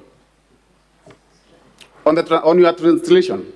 Methika Lintori, yes. Twembunge Meru batu tukayenda sauti yemwe. Na tutongere tu munene wetu witwa Methika Lintori. What did he say? Ni untu.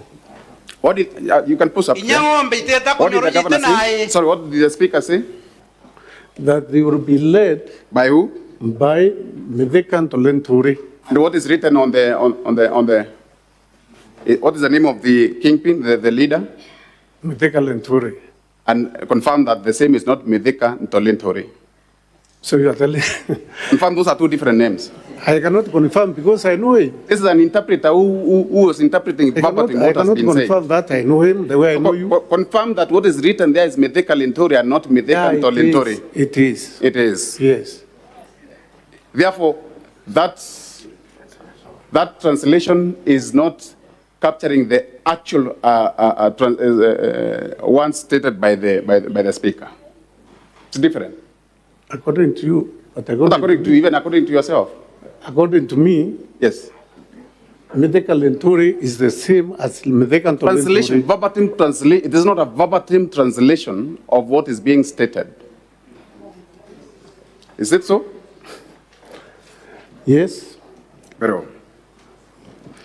You said you were not allowed anywhere close to the gathering of Jorincheke. Is that so? Not in you said gathering you of not go there. Jorincheke. That was your... Not in gathering, not in Jorincheke gathering. Yes. You see, there was a podium where the leaders were working at Mithika Ntolentori, if that's what you want to hear. Mithika Ntolentori. You did not go closer to the... Despite you being the chairman or an official for quite a long time. I think, if I can be right, you saw those people under uniform. And anybody who had no uniform could not reach where they were performing what they were doing. Now, of all that conversation that we've had from the members from Honorable Kiraitu Murongi and from other members, have you had any word that you can point out to me making reference to removal of governor or impeachment of governor? Anywhere. You can refer the technical persons to it, where they have mentioned removal of governor or they have mentioned impeachment of governor. They have not mentioned. They have not mentioned. I will take that. I will take that. Not be quick to take, because I should also add what I want You to have add. answered my question, and so successfully. Now, what was the purpose of that function? The purpose? Yes. What was it meant? Actually, it was announced through the local media. What was the purpose of that function? Leave alone the announcement. I am coming to the point. No, mindful of time. We are here on a time constraint. Honorable witness. Yes, please. Please answer the question. Sorry, Speaker. Yeah. Proceed, Counsel. Very well, Mr. Speaker. And thank you. What was the purpose of that meeting? The purpose was to plant trees. The purpose was to plant trees. Yes. And it was not a formal meeting of Jorincheke.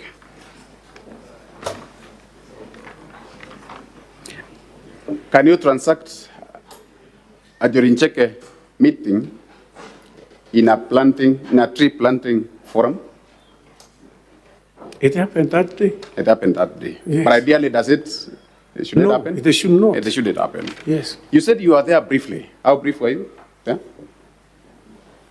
Maybe, I think, an hour and 1.5 hours or 2 hours. 1.5 or 2 hours. I cannot be specific. You can be specific. Yes. How long did the meeting take? It took long because. How long did it take? Very many hours, because like how many hours? They took a whole day, it took 2 days, No, how long did it take? That's what I want to take. It took around 7 hours. Around 7 hours. Therefore, you only attended just a third. Yes, I attended a third. A third of that meeting. Yes, but I followed everything because it was live. Oh, you followed because it was live? Yes. That means much of what you are saying or what you're insinuating, you were not presently there when it occurred. What is now much? You were not there. You left after 1.5 hours or 2.5 Yes. hours, and it took over 7 hours. Yes. You were not there. You have spoken of, you have produced a clip where the former governor of Meru, Kiraitu Murongi, says that you will be our governor. Is that so? You will be our, Yeah. He actually says in Swahili, wewe ni tegemeo. When tegemeo, we are seeing you becoming the governor of Meru. Did he say when you become the governor of Meru? Did he say whether it's now or in future? He did not. He did not. Yeah. There is a statement that wewe ni tegemeo, which you have translated loosely to mean you are our leader. According to you, is that translation correct or incorrect? It is correct. What is a leader in Kiswahili? Kiongozi.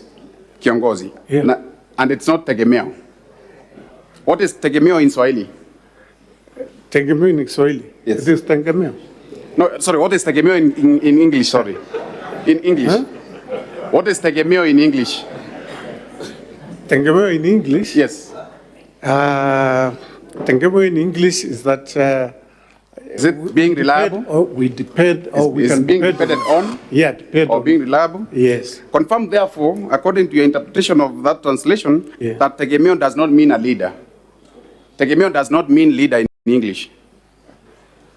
But according to what was I am asking a question. Please confirm, according to your just added translation, that the word tegemeo in Kiswahili does not mean leader in English. Actually, it doesn't. It doesn't. Yes. Please now confirm that that was a wrong interpretation of the translation. Is that so? Being mindful of time again. Yeah. Somewhere in that video, you have spoken of sour milk. The second video that was played, Council. Come again. 17? KM 17, video number 17. Yes. There's a reference to milk. To? To milk, sour milk, what you call to as sour milk. Yes.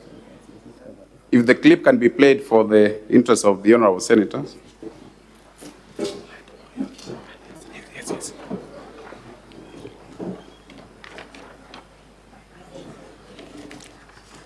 There's an interpretation. The clip, kindly, if the same can be, so that I yield some minutes to my colleague to wipe. Inyang'ombe iteta kunyorujite naye. The last clip. Meru etambere. Is that 17? Ana vetu baratu kuthomithia bakarabwega irazima meru giteatea. Towards the end, Honorable Speaker. Githira yari MCA be yabo ndekaire. Bure kirwa njara ya kuruba njuri ncheke. But there's a reference to milk. Githira chapter yetu. Haraka MCA je ni puinde. Kambo ya kanono kap.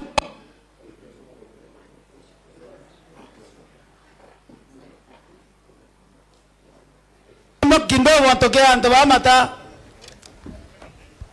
Oh, brother, ame. Inyeta wa na ba. Bueno. Bate ke kwa bueno no. Deriete ke ne gorie. Nkawa. For avoidance of wasting. Konika bidha biandwa. Tore akoroba meru. Okay, akwetho ria. Oe. Okay, there were garutere. In other words, for avoidance of wasting time, Honorable Speaker, there was reference to milk, which was interpreted to be sour milk. Is there a difference between milk and sour milk? Yes, there is. In the clip, did they refer to as sour milk or they referred to milk? I have not seen that one unless it is played again. Anyway, now I want to, among my parting shot, when did the conversation of impeachment of governor begin? When did that conversation begin? It was after...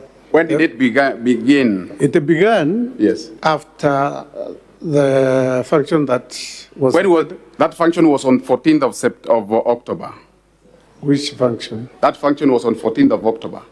Then what is your question? I am asking, confirm that that function was on 14th of October. Yes, it was. Confirm that the conversation of impeachment began way in August or September. No. When was the motion? Did you know when the motion was tabled in the County Assembly? No. You can't tell. I can't tell. I can't tell. You can't tell where the motion was tabled. Wrong.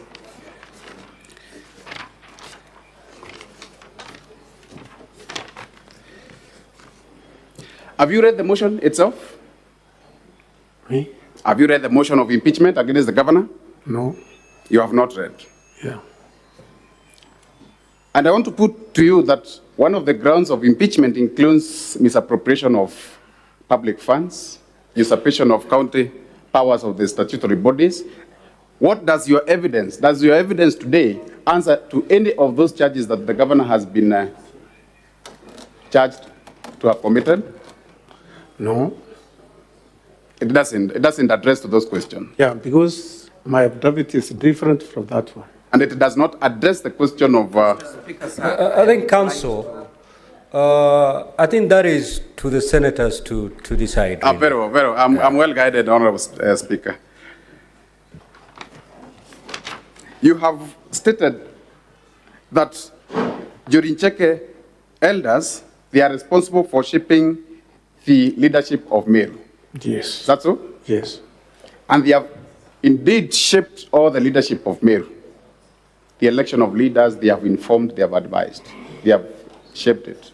Is that so? Actually, that one has not happened to this case that we have now. Not the case. I am asking, in the past, they have shaped the leadership of Meru.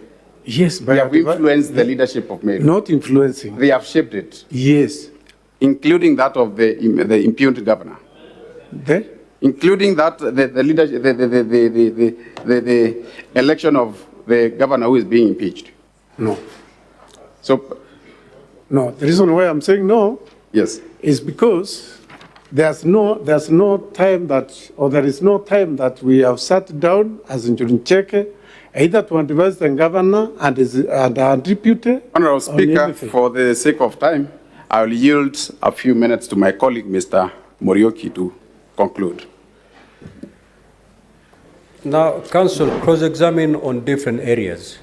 Because I noticed with the other witness, Yes, Mr. Speaker. You actually cross-examine on areas that your colleague had covered. So if an area has been covered, just don't go back there. Thank you. Thank you, Mr. Speaker. Honour Adrian. Yes. You indicated while standing there. Yes. That when an oath is administered, things are said which you cannot even speak in this Senate chamber. Is that correct? I did not say that. What I said there are things which are used which I cannot say in this chamber. Exactly. And in that video that you have seen, can you point us to any of those things in the video? Which ones?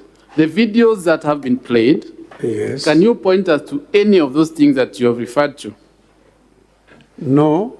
Thank you. Only the ones. Thank you. Bwana Adrian, you will agree with me that the word used there, muchietio, means to swear, right? Yes. And the proper Kimeru word for oath is muma, right? Kushietia and muma, they are the same. They are synonyms. When Adrian, you said... Council, you know, other than the Senator for Meru, I think Mofaya, those are the only ones who understand Kimeru. If you start exchanging with the witness on Meru words, you know, you're basically leaving the Senate behind. Mr. Speaker, I'm well guided. Please. Bwana Adrian, are you a registered voter? Yes, I am. Did you vote in the last election? Yes, I voted. To the best of your knowledge, is a governor installed by the Council of Elders or is a governor voted in by the voters? The governor is voted in by the voters. So your testimony that the Council of Elders installed a governor is just hearsay and information that cannot be relied on. That's why I'm here to say that was wrong. Thank you. When you look at your video, that you have played. What is the title of the video that is provided by the that you have provided by your council? Does it say tree planting? Tree planting. Thank you. Where did you say that event took place? Chiro. And you will agree with me that that place where the event took place is the main shrine of the Njorincheke Council of Elders. Yes, it is. It is in fact the headquarters. Yes. And you will agree with me that ordinarily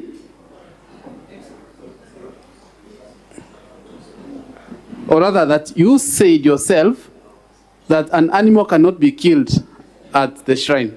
Yes. And it was also your testimony that oaths are administered when animals are killed, or animals have to be killed for an oath to be administered. I cited one oath, that is Kediri in Kemeru. You have testified that no elder, even the chairman, speaks on behalf of the council, right? No elder speaks on behalf of Njorincheke. That is what you said. I said, you can speak as a leader. And then I said, in those days, there were no leaders. There were juries or the wise men who are the leaders of Njorincheke. You said while standing there that even someone with a position like chairman does not speak on behalf of Njorincheke. That is what you said. I think you got me wrong. No, Council, I'm getting a bit uncomfortable. I wish you could cross-examine on areas that your colleague has not cross-examined on, because otherwise now you are basically you're starting as if your colleague hasn't done any work, because all those questions that you're asking are exactly what your colleague has asked, and answers have been provided. Thank you, Mr. Speak Speaker. on areas that have not been covered by your colleague so that we make progress. Thank you, Mr. Speaker. I'm well guided. And Mr. Speaker, I'd like to request that the first video be played so that we point out some inconsistencies between the translations and the words that are spoken.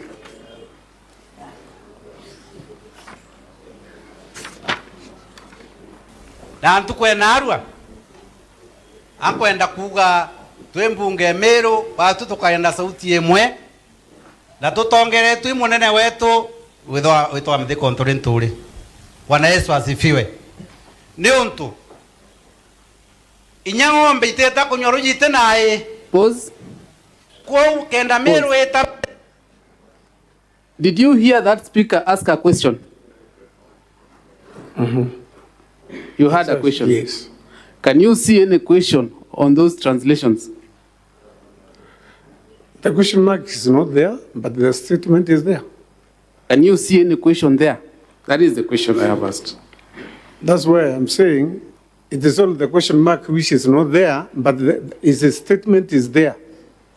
The speaker speaks or talks about Meru progressing or Meru going ahead. Is that correct?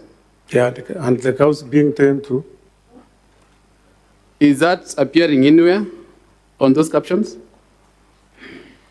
Well, you see, I think it appeared on the first one, if I am not wrong.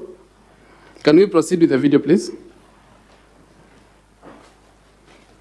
Kenda Meru eta mbere ana vetu bara tukuthomithia bakara bwega irazima Meru egite atia igwatanire ngithira yari MCA be yabonde kaire uri kirwa njara ya kuruba Njorincheke tuindiria chapter yetu haraka MCA je ni puinde pause kambo ya kanono kambo kindogo atokea anto bamata kana ya muno pause the video baba tana aro.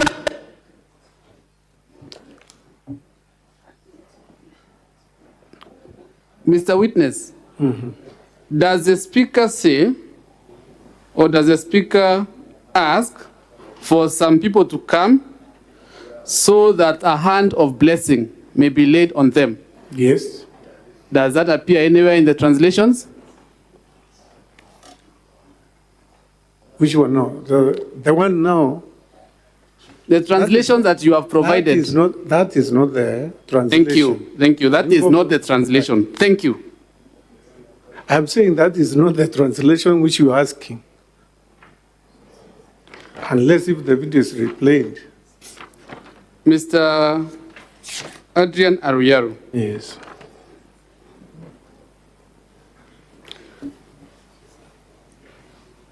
The story that is being told by the speaker who is currently holding the mic right now, is it part of the Kimeru folklore? Or the general collection of the Kimeru culture and stories and what have you? It is. Thank but you. It is referring, Thank you. It is referring to somebody. Thank you. Mr. Speaker, or rather, witness, you will agree with me that Article 11 of our Constitution recognizes culture as the foundation of our nation. Yeah. You will agree with me that there is no single illegal activity that has been shown in those videos. No, because the whole thing took place. Thank you. You will therefore agree with me that trying to paint the words of those speakers as anything other than what they were, a blessing and a culture of folklore being told, is an attempt to disparage the culture of the Meru people. No, because I have not done that. Mr. Speaker, that is all from me. I discharge the witness. Thank you. Now, honorable senators, we have 5 minutes to seek any clarifications or questions. Apologies, Mr. Speaker. Oh, re-examination. Yes. Re-examination. Sorry, Thank you. Council. Thank you. I'll take less than 4 minutes in re-exam. You have been told that several of those translations are inaccurate. Yes. Were you relying on the translations, or you are relying on your own understanding and of the Kimeru language? I was relying on my own understanding of the Kimeru language. Did you correctly translate what was being said? Yes. You have also been told that that was a tree planting ceremony. Yes. Is that your testimony? Actually, it was not, because in that clip, we have not seen anywhere where we planted trees. Thank you very much. You have also been told that that could not have been an oathing ceremony because, number one, all elders were not present, that we had also non-members of Njori in that ceremony. Did you witness an oath being administered? Yes. Lastly, did you witness the deputy governor being installed as the governor of Meru? Yes. Did the elders in that clip have the blessing of the wider Njorincheke to administer the oath? They don't, because Njorincheke does not crown a governor. A governor is voted. If Njorincheke has that powers, we could not have an electoral commission. Honorable witness, Yes, please. Answer the question as asked by your counsel. Yes. Did they have blessings of No. Njurichek? No. They did not have blessings Yes. of Njorincheke. That is all for this witness, Mr. Speaker, sir. Thank you. Thank you, honorable senators. We have 5 minutes to ask questions or clarifications. The Honorable Chiranke. Mine is, Mr. Speaker, to the witness. Mr. Witness, You have told us that the Meru County Assembly was competent when they vetted your son-in-law who happens to be the chief officer. Yes. Is it competent now that it carried out the impeachment proceedings? Number two, in that meeting, was the word impeachment of a governor used? And number three, when were you appointed as the official of the Njurinjeke? And finally, Mr. Speaker, do you have an authority to speak on behalf of the Njurinjeke? And in that meeting, whether the cabinet secretary in charge of forestry and environment was present in that meeting? I thank you, Mr. Speaker, sir. Proceed to respond to that question. Yeah, may I start with the first word, where I talked about the competence of the county assembly. If the county assembly, I said it vetted my son-in-law, and he passed the vetting. About impeachment, I think these are two different things. Impeachment, there are rules and regulations about the impeachment, and also vetting. They are not the same, they are rules. So you cannot compare the vetting of my son-in-law to the impeachment of the governor. You have asked me about when I was elected, not unpicked, elected. I said this about 2 weeks ago, but I had other positions. I am the organizing secretary of my house, which is known by the name Ruadene Njurinjeke House. So I have been a leader even before being given the position of a chairman of 3 sub-counties. The other question, please, Honorable Senator, can you come again? Because I did not Was the CS in charge of forest and environment present in that meeting, in that tree planting meeting? Yes, she was there. And what surprised us is a function being attended by a senior person like the CS for environment turned to be political, and it was a tree planting function. Honorable Kavindu. Yes, thank you, Mr. Speaker. My question is to the witness. What does it exactly mean when the Njurinjeke group sits somebody on a seat and announces him? Does that mean that they have removed the current governor of Meru and sat another governor on the seat of Meru? What does it mean, and what impact does it have? What it means, Njurinjeke is powerful in our community, and anything that Njurinjeke says is taken seriously. But Njurinjeke has no mandate whatsoever to do that. Even though it happened on that day, it is not the stand of Njurinjeke. Actually, because even if you do that, you cannot remove the incubating governor from our seat. It's only that you make people think that that thing will happen.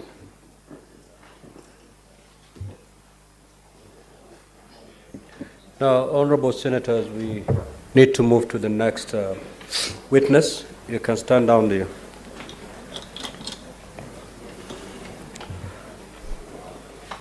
The counsel for the governor, kindly call your third witness.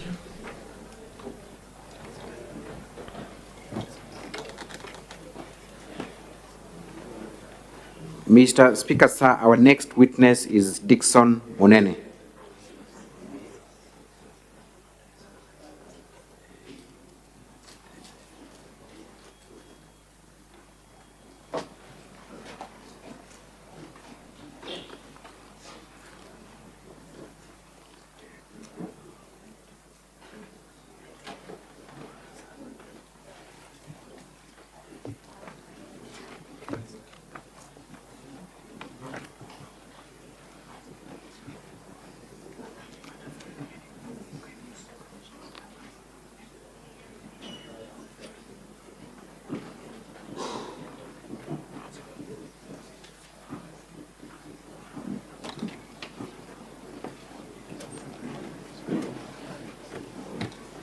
The witness shall be led by Ms. Brida Kimathi. Thank you. So would you wish to take an oath or affirm? I'll take an oath. You take an oath. In that case, you read this text. What's your faith? I'm a Christian. Christian. You hold the Bible on your right hand. Take the oath. The speaker will call you to an oath.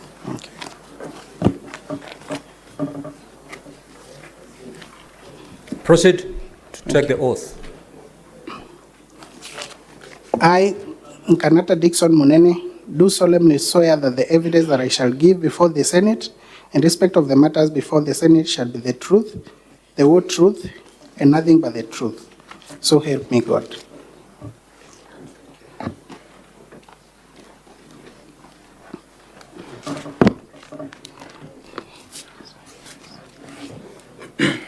Mr. Speaker, sir,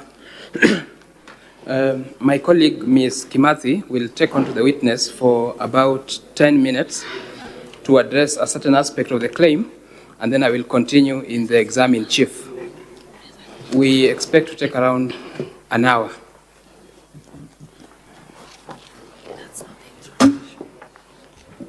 You had 4 hours. You had 4 hours. Now you've done 2.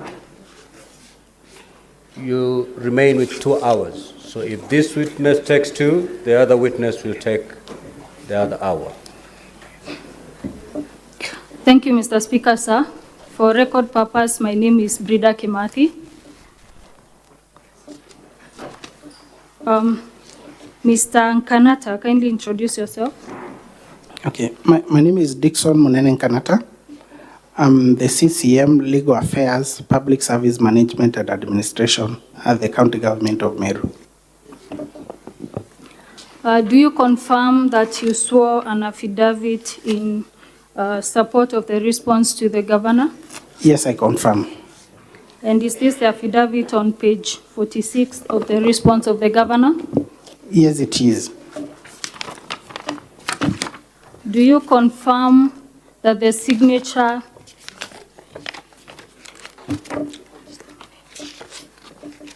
at page 72 is your signature? I confirm. Mr. Nkanata, have you had the opportunity to read the motion? Yes, I have. Could you kindly read for us count number 1A?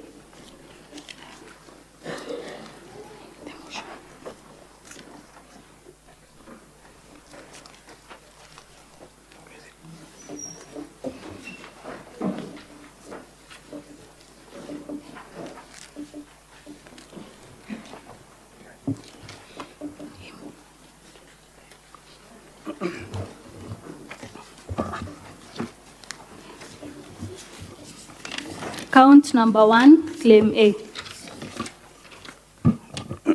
Okay, the count number 1 is misappropriation and misuse of county resources. Under that, the governor, it's alleged that the governor has grossly violated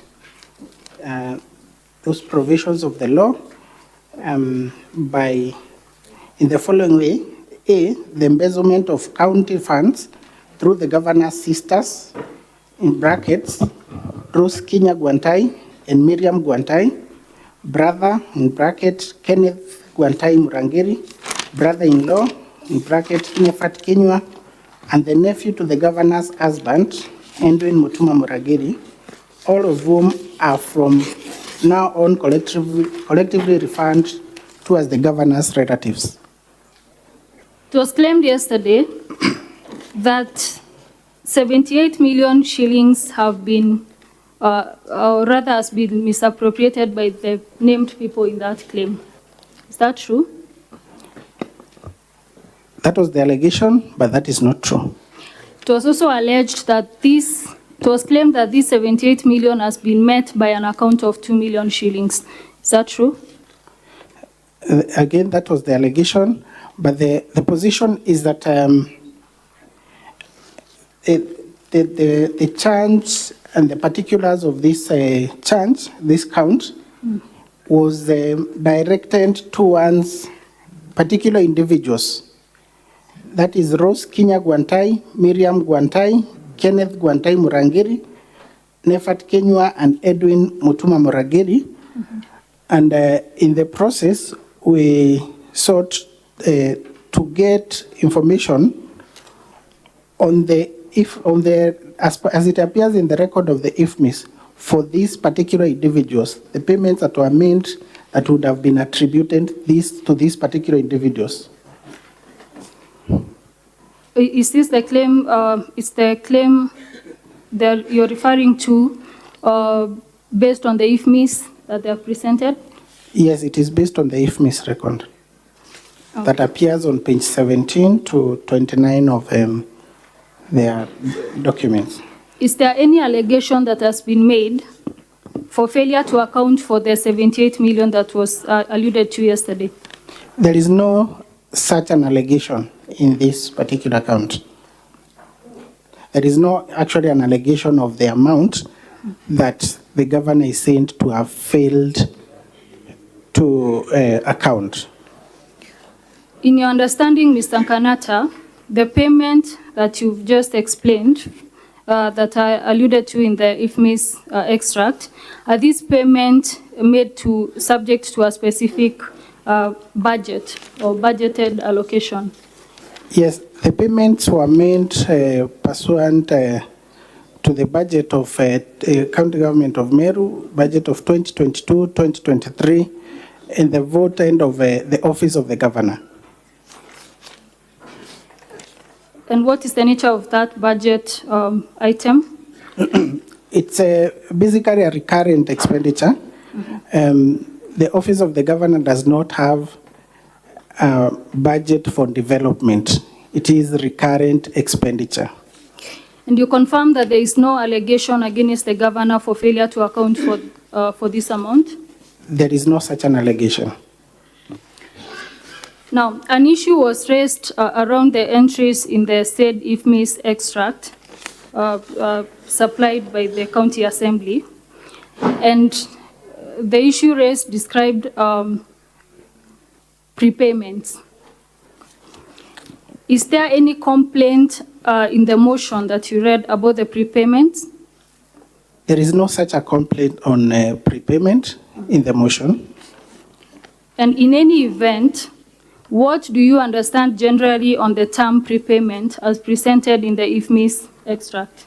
Well, my understanding on the term prepayment as used is that these were funds or money that was paid before a certain activity would happen. For instance, you're supposed to travel, you get paid in arrangement to that travel. There's supposed to be an event that's supposed to be organized. There is payment in preparation of that event. Those are prepayments.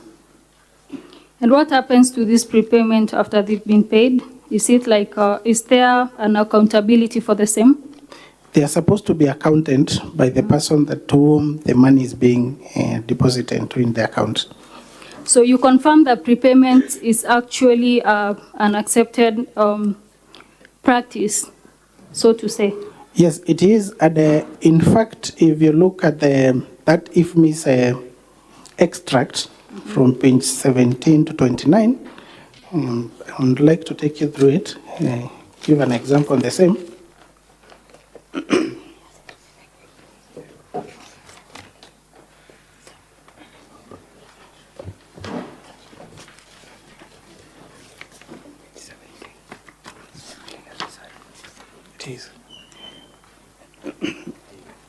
Some of the prepayments that appears in the first, on page 17, you realize that there are a number of entries on 1st July 2022. Mr. Speaker, sir, that is page 17 of the volume 2 of the County Assembly's documents.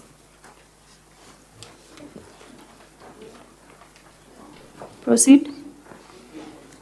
Yes, on 1st July 2022, there are payments whose item description is prepayment, 9 of them. I would like to confirm that those were payments that were actually made in the previous regime. That is the regime before the regime of Governor Kiraito, the former governor, Meru County. In any case, is there any charge that the governor is facing for failure to account for these prepayments? There is no such a charge. Kindly proceed to count 1B. If you could read for us count 1B. Count 1B is the withdrawal of county funds under the guise of payment for various supplies by the governor's relatives, yet they, that is the governor's relatives, yet they are ineligible to tender for or supply any goods or services to the county government. What would you say is the basis for this charge? Or what is the charge based on? Okay, the charge still is based on the complaint that was alluded to, that appears in the volume. Is this the complaint on page 1 of volume 2? Yes, page 1 of volume 2 to page 29. It's the complaint of one Duranira Salesio Mutuma. In this charge, it has been alleged that the governor's relatives supplied the county government, or rather funds were misappropriated through the governor's relatives, where they supplied the county government with supplies. What is the nature of those supplies? Or rather, are you aware of any supplies that were made? Okay, I'm not aware of any supplies that were made by the alleged governor's relatives.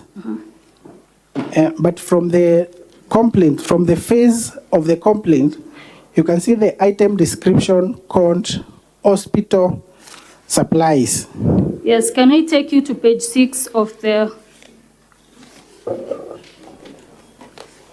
volume 2? Yes, I'm there. Specifically, item number, the voucher number is 65735. Yes.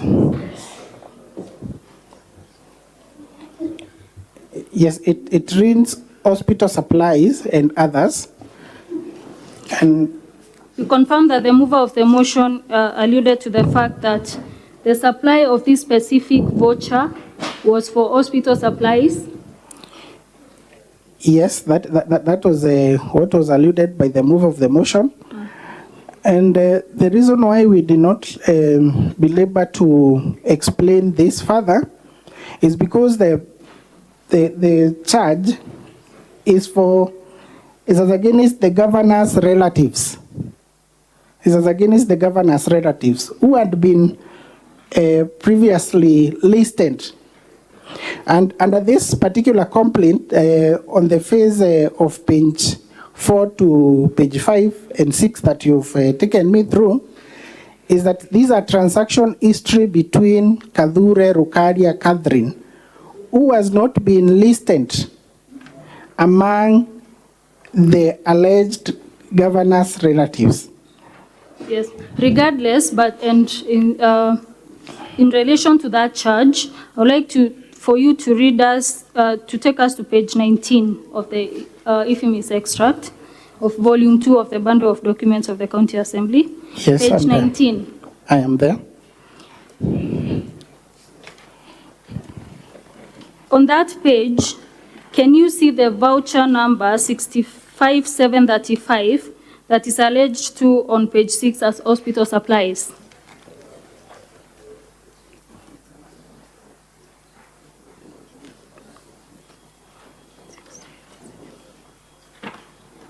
Yes, I can see it. Could you read to us what this, can you confirm that this is the same voucher number? Yes, it is.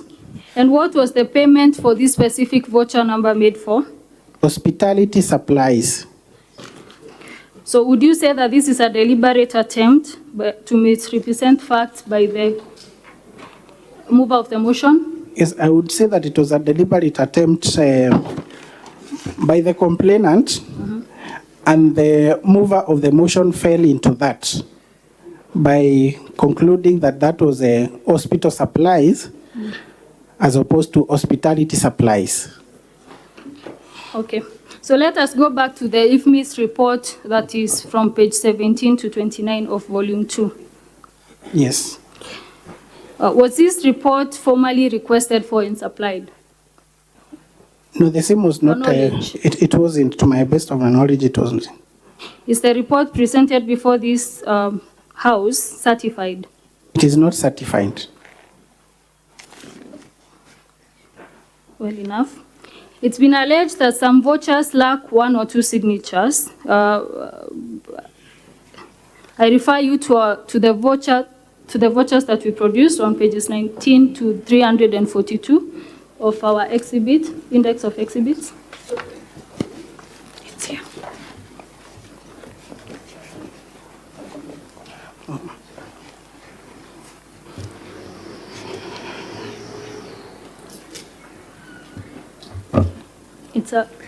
It's okay, you don't need to. Yes. You're aware that that the governor produced vouchers on pages 19 to 342? Yes, I am aware.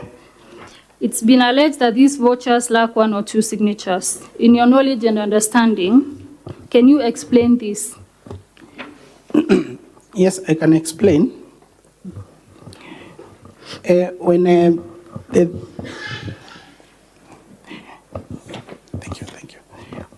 When we were required to respond to this motion, we were given 3 days to respond to the same.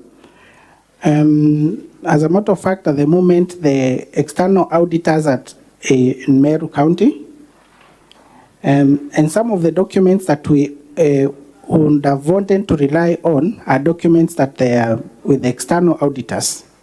So what we did, we got copies of documents. We got copies of documents from the Chief of Staff.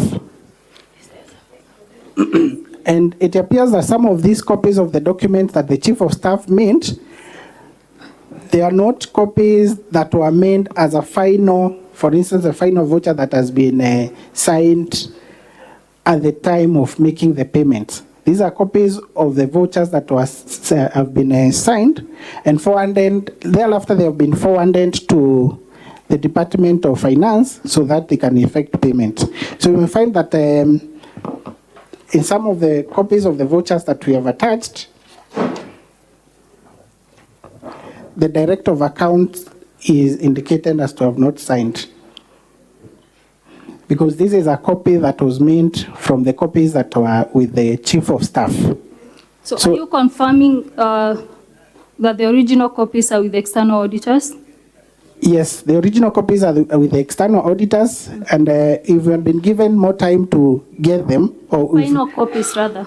The final copies, which are the original copies, they are with the external auditors, and I'm sure that all of them have been signed.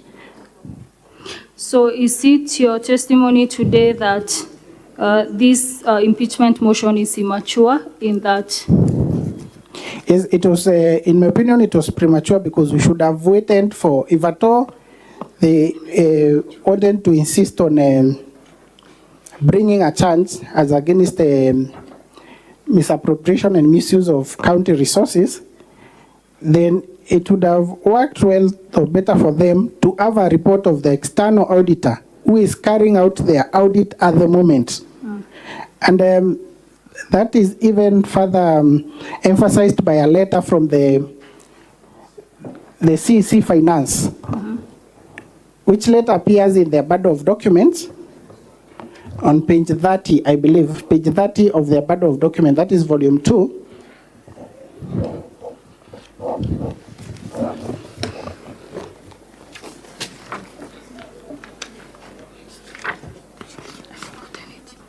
It's actually page 31.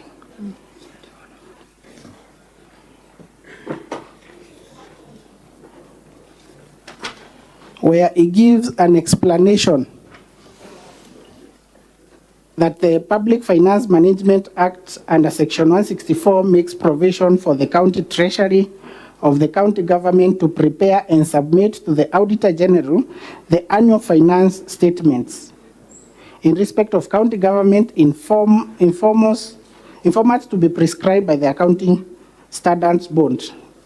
She further indicates the document that usually accompany this as the statement would include the services for which the appropriated money was spent, the amount actually spent on each service, the status of each vote compared with the appropriation for the vote, a statement explaining any variations between the actual expenditure and the sums voted, and any other information specified by the county treasury.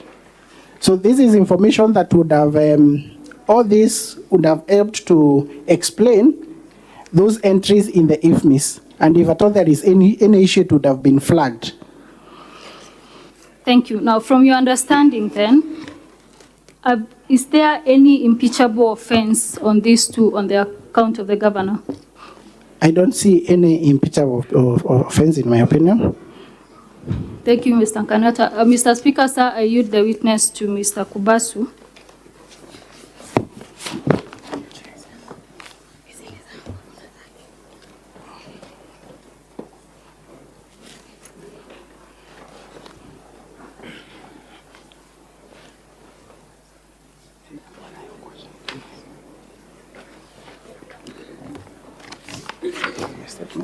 Mr. Speaker, sir, my name is Okubasu.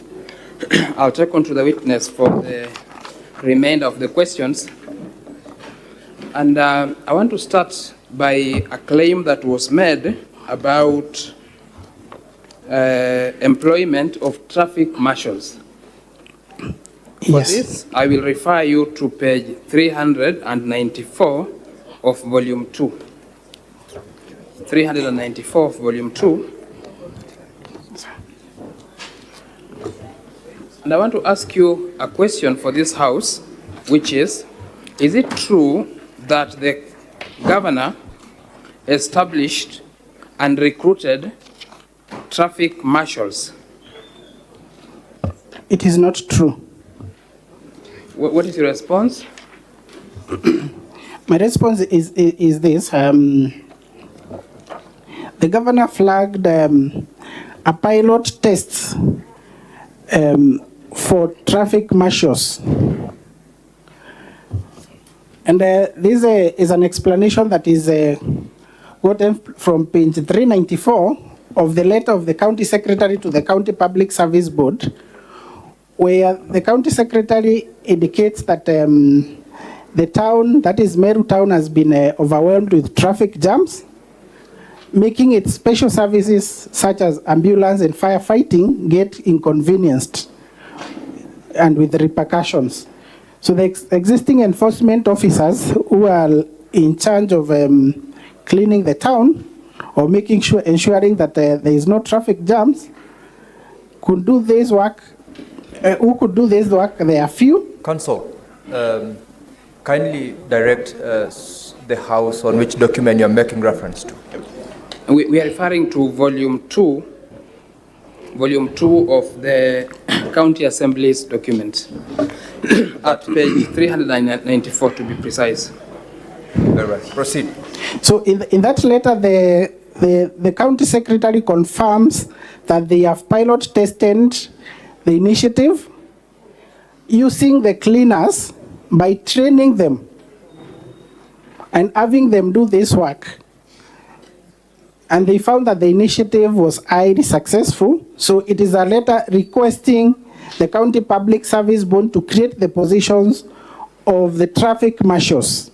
So that it is your position that those positions for traffic marshals are yet to be established. They are yet to be established. They're in the process of being established, subject to meeting the requirements that the County Public Service Board indicated. Okay. We'll leave that issue and then we go to an issue that is raised under on cleaners that have been designated as senior support staff. And I want to lead you to page 373 of volume 2. Page 373 of volume 2. Do you have any explanation as to the designation of a cleaner as a senior support staff? Okay, I indicated that as the CCM of public service, I do not have any information as to a designation of a cleaner into a senior support staff. And the copies of the payslips that have been attached here, I cannot tell as to their authenticity.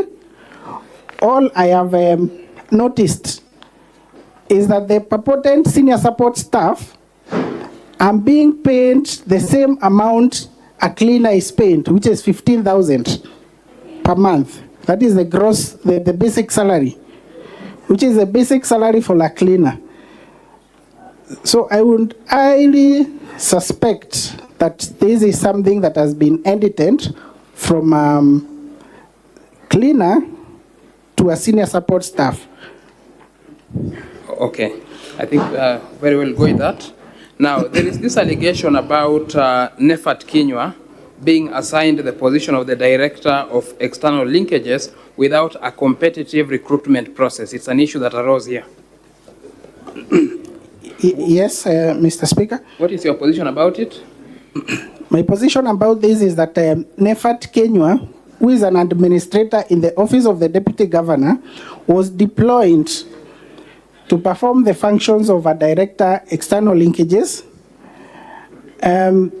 This was done after the person who had been appointed, the substantive person who had been appointed for that position, who is Vincent Mutueri, after his academic qualifications and degrees were verified by the County Public Service Board, they found that those documents were forged. And for that particular reason, his appointment was revoked. So this deployment was made awaiting substantive appointment of another direct external linkages. Okay, has that happened already or not yet? It has happened. It has happened? Yes. Okay, how about the other claim that was made of Kenneth Mwiti Riungu and being appointed without the approval of the County Assembly? I also confirm that Kenneth Mwiti Riungu was not appointed as a chief officer, but deployed to perform the functions of that particular office. And a deployment, it is something that is allowed in law by the County Government Act, where a public officer, in this case the county secretary, can make deployment awaiting substantive appointments. Okay. And on the same note, that if such a deployment have been made irregularly, the County Public Service Board has the authority in law under Section 64, subsection 5 of the County Government Act to take corrective measures, which include to nullify that particular deployment or delegation. Okay. Okay, I'll ask you one final question on this issue, and this question, I want you to look at page 295 of volume 2. Page 295 of volume 2, and request you to confirm that the appointment or deployment of Edwin Mutuma, Kenneth Riungu, and Gitobu Nkanata was done, number one, by the county secretary. Is that correct? Yes, it is correct. And second is that it did not affect only those 3 employees. Yes, it did not affect the 3 employees only. Okay. So how many employees were affected, if you may tell this house? 17. 17 employees. Is there any complaint in respect of the 17 employees? There is no complaint, but there was a petition that was filed in court by the same Salesio Duranera on illegal appointment, alleged illegal appointment and deployment by the county secretary, where he sues the county secretary. That matter is still pending in court. Okay. Fair enough. I will ask you, I'm about to finish. There are questions about the appointment of Monica, Kawira, Dr. Kome, Mudhuri, Francis Muigai, and Silas Mbabu, that these people were appointed in an acting capacity for more than 6 months. Is that a correct allegation or it's not? It is not correct. What is your explanation to that? Is that Monica Kagwema was appointed in acting capacity on 17th of May 2023. 6 months are yet to lapse. The other two, Dr. Kome Mudhuri, was appointed on 23rd August 2023 in acting capacity still. And it's still not 6 months after his appointment in acting capacity. So that your position is that the positions these people are acting for 6 months has not substantially ended for most of them. It has not, and there is no evidence that has been put in place to confirm that or substantiate that allegation.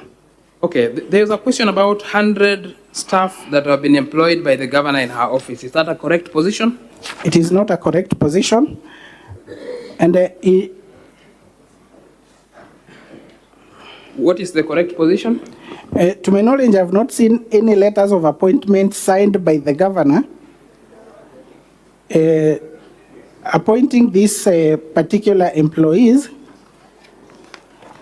under the office of the governor, and that these particular employees are usually appointed by the County Public Service Board. That is one. Two, it is not true that the number that is alleged there, it is the number of employees that have been appointed under the office of the governor.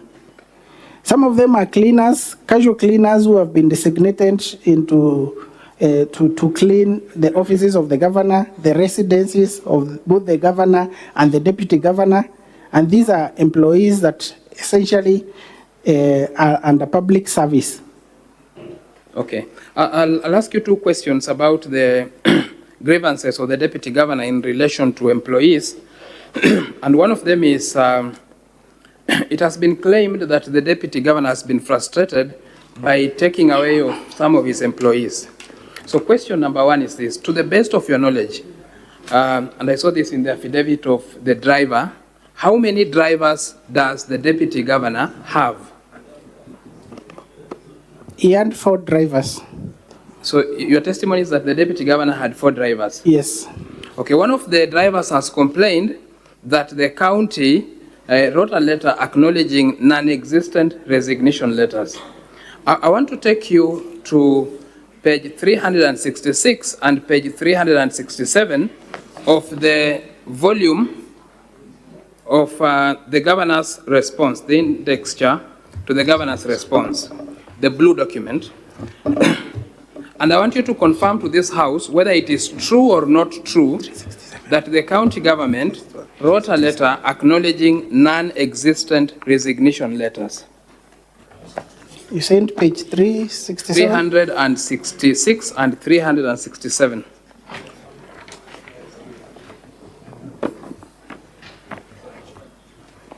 Of the document by the governor.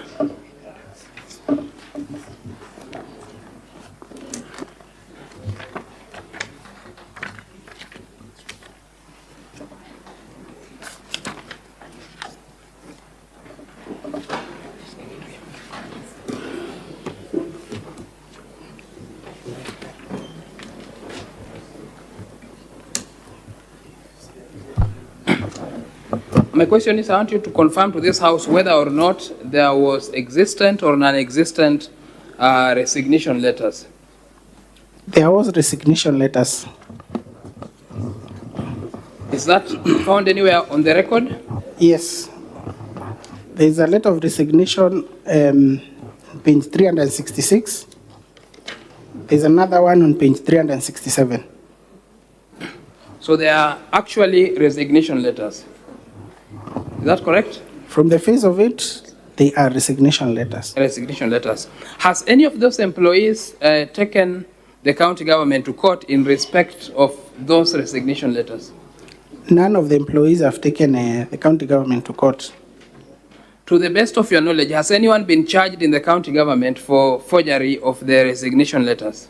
I'm not aware of any person. Okay. So I'll finish just by asking you one question on the IFMIS. I will repeat. I will go back there, and I just want you to confirm one thing to this house.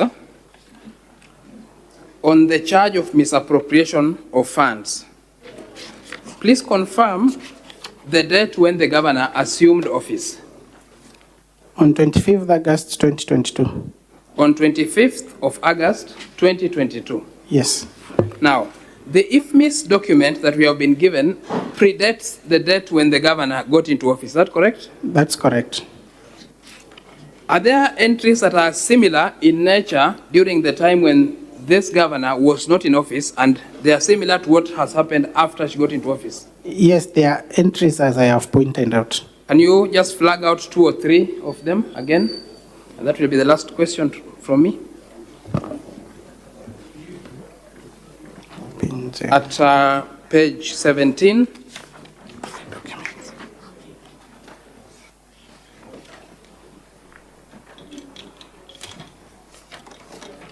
Of volume 2, that is? Yes. By the county assembly. The first 2 entries are on prepayment. Okay. And the third entry also is on hospitality supplies. So that all those correspond to what happens after the governor comes into office? Yes. Okay. Mr. Speaker, sir, that will be all in exam in chief for the witness. I will hand him over for cross-examination. Counsel for the County Assembly, you may proceed to cross-examine the witness.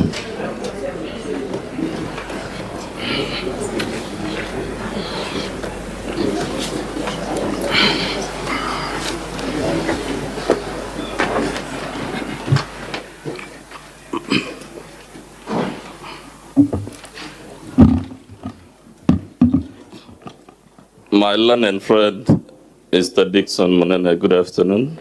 Good afternoon, sir. Please confirm to the Senate your professional background. I'm a lawyer by profession and an advocate of the High Court. Practicing with which firm? I stopped practicing when I joined the county government. In which firm were you practicing before you stopped? OMK Advocates. Who was your partner in that law firm? There was Isaac Kazungu. There was Dr. Okubasu. That was our colleague who just examined you a while ago, right? Yes. As a learned man, we can take it you're fairly familiar with the laws of Kenya, right? Yes. I want us, before we go to those laws, who is the accounting officer in the office of the governor?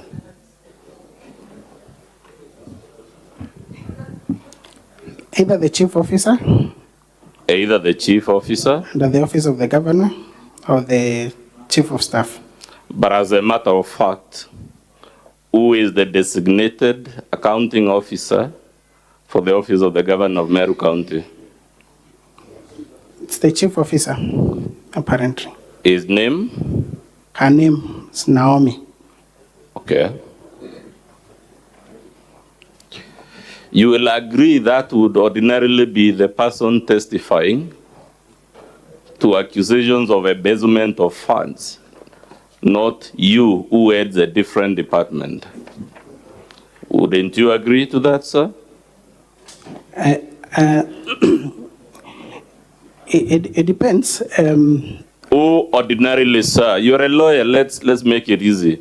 Who, as a matter of law and fact, and ideally should be responding to the allegations about embezzlement of funds, is it you or the accounting officer?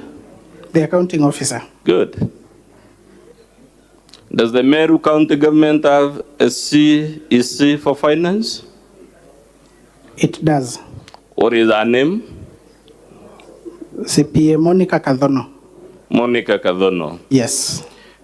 You will agree with me, even if we were to take it that there is no accounting officer, that will be the next person in line that will be better placed to tell the Senate about misappropriation of funds, correct or incorrect?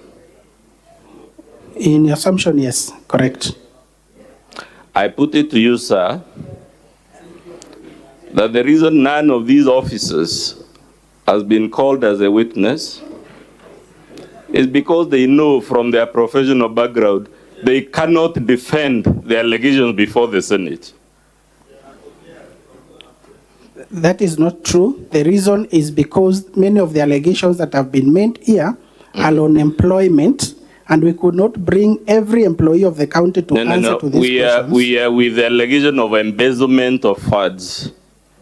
I put it to you, sir, that the reason the governor has not called either of these two officers to defend the irregularities on these IFMIs is because those officers cannot, as professionals in that line, defend the content of these IFMIs, the irregularities on it. That is not true. That is not true. You just told the Senate that... Dr. Mudomi. Yes. Just a little bit housekeeping. How much time do you need for purposes of cross-examination? Mr. Speaker, I see myself taking at least an hour with this witness, which I'll be sharing with my learned friend, Mr. Boniface Mawira, and time permitting with Mr. Mari Maranya. 1 hour might be too much. It's my challenge, Mr. Speaker, is you note of all the affidavits filed by the governor, the bulk of the governor's defense is in this witness's affidavit. He speaks to very many things. The length of his affidavit clearly confirms it. That is the only reason we beseech you to grant us at least an hour. Very well. We are going to give you 30 minutes. We take a break for lunch, then you resume and work within that timeline. Much obliged, Mr. Speaker. Proceed.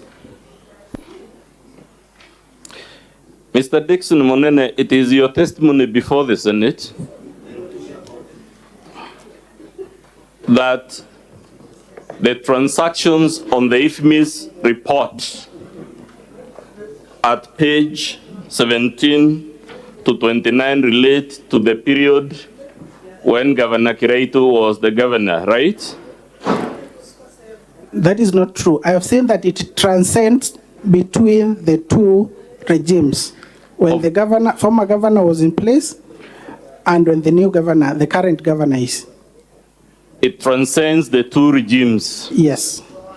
Would you agree with me this document, sir, has hundreds upon hundreds of transactions? Yes. Would you also agree with me that out of these hundreds upon hundreds of transactions, only 12 cover the period when the Honorable Kiraitu Murungi was the governor? I'll have to confirm that. Okay, we will confirm with you. Go to page 17. What is the date? At page 17 of the first transaction? Sorry, 1st of July 2022. When did the governor assume office? 25th August. 25th August. Yes. So, when you will agree with me, after the first 12 transactions, all the other transactions on page 17 cover the period when the governor, Kawira, was the one in charge, right? Right. That applies to all the transactions on the next page, right? Right. And the next page. Yes. And the next page. Yes. All the way to the end. Yes, until the end of the financial year. Good. Therefore, you will agree with me, sir, that more than 99% of these IFMIs relates to a period when the Honorable Kawira was the governor for Meru County. True or untrue, it's there on the document. I have not necessarily seen more than 99%, but majority. Would you agree more than 90%? Yes, I would. Good. It is therefore not correct or even fair to suggest that it is someone else other than the Governor Kawira Mwangaza who should be questioned about the irregularities in this IFMIS. That was never the suggestion. Okay, that was not the suggestion. We'll deal with it later. Is there anywhere in the impeachment motion where we mention hospitality? Yes. In which paragraph? And what page?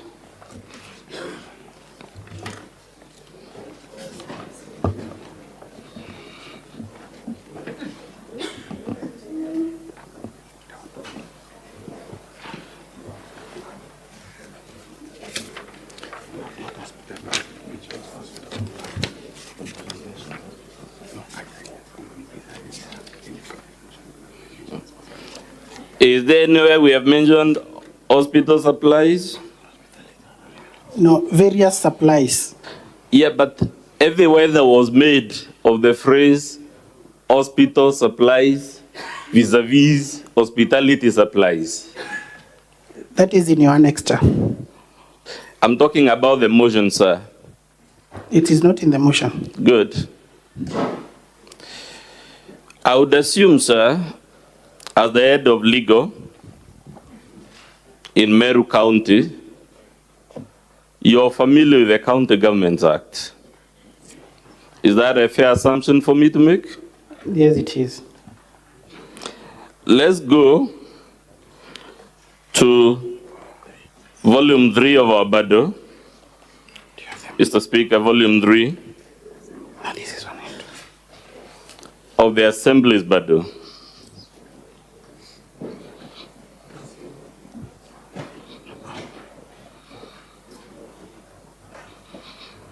Go to page 19, sir, of that volume. You see there is section 30 of the County Governments Act. Right? I'm not there yet.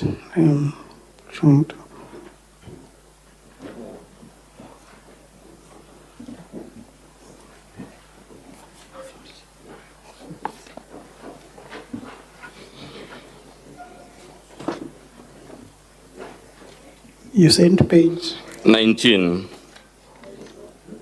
of our volume 3.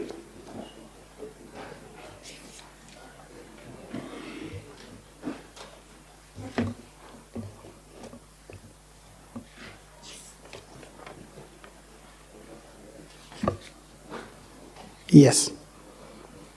What is the title of that section 30?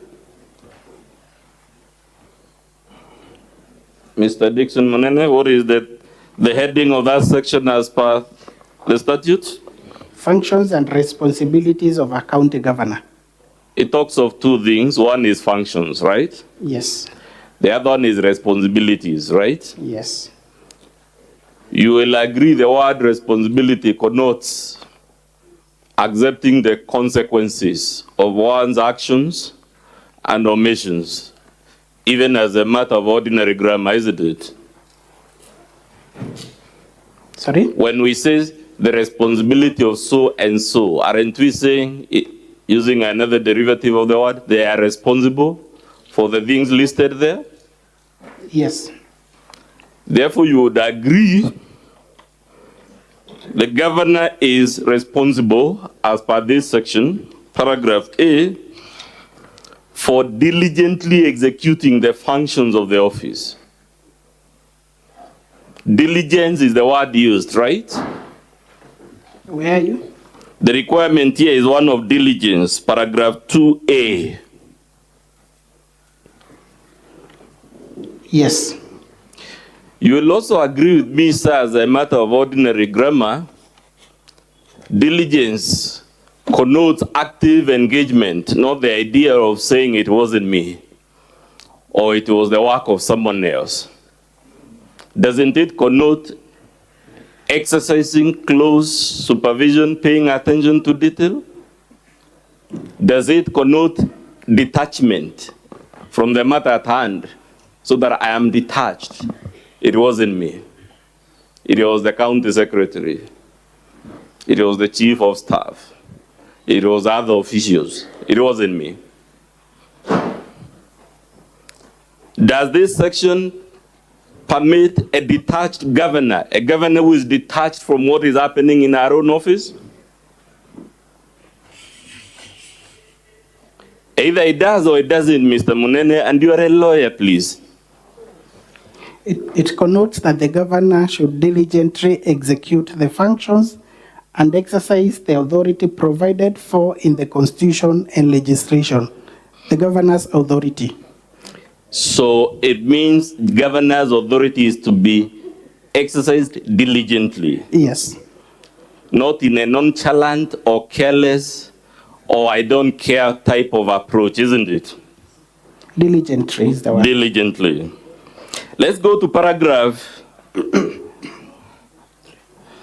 3. Before we go to 3, above there is a Roman I. Does it require the governor to ensure the discharge of any function within the county and within the provision of any services? Doesn't it mean the governor is responsible, going back to the title, for ensuring the proper discharge of all the functions of the county executive? Which Roman? Roman I. Section 30, subsection 2, Roman I. So what I have, it says that by a decision notified in the county gazette, yes, the governor shall assign to every member of the county executive committee responsibility to ensure the discharge of any function within the county and the provision of related services to the people. So the governor does not just assign responsibilities to CECMs or indeed any other officer. They have to ensure the discharge of the relevant function, and going to the previous section, diligently, isn't it? Now, my understanding is that the governor shall assign to every member a responsibility. And this responsibility, it is to ensure the discharge of any function within the county and the provision of related services to the people. Fair enough. Let's go to 3. Can you read the opening line to subsection 3? In performing the functions under subsection 2, the governor shall. It says the governor shall. So this section is speaking to an obligation of the governor, correct? Yes, it is. As a matter of fact, as the eminent lawyer you are, this is a mandatory obligation under the canons of interpreting the law, isn't it? The word shall, isn't it connoting an obligation in the nature of a mandatory duty? It is, but no, I mean it's I don't think it's mandatory. Okay, we will live with that. But what does it say the governor shall do as per paragraph A? Shall provide leadership in the county's governance and development. The governor shall provide leadership in the county's governance. Yes, and development. So the governor is the leader when it comes to issues of governance in the county, isn't it? Yes, and development. You will agree with me, sir, the question of embezzlement of public funds is an issue in the realm of governance. Is it or is it not? It is. And if it is, and the statute says the governor shall provide leadership, it is not therefore open to the governor to throw junior officers under the bus when the statute says it is our responsibility. Correct or incorrect? I have not said that the governor has thrown junior officers under the bus. Our defense, if you have read it, is that it wasn't me, it was someone else. And to be precise, if you want me to quote her defense, she says, if this embezzlement occurred, it occurred at the care of other officials who are independently answerable to the county assembly and who independently bear responsibility. That's the defense I'm interrogating, my learned friend. Is that defense consistent with this paragraph A, which says the governor shall provide leadership on matters of governance? I would beg to see that paragraph that you just quoted on the governor's defense. Oh, we'll of course show it to you, sir. Thank you. Just a minute, Mr. Speaker, open my...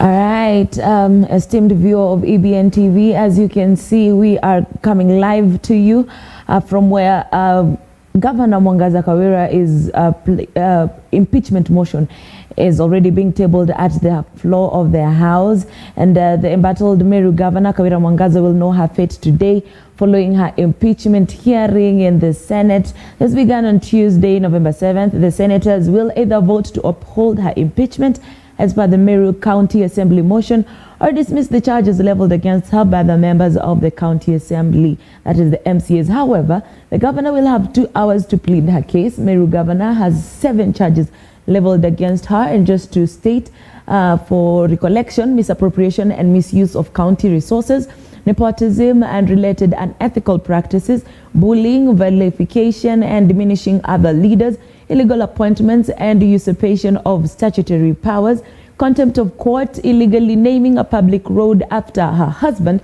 and contempt of the assembly.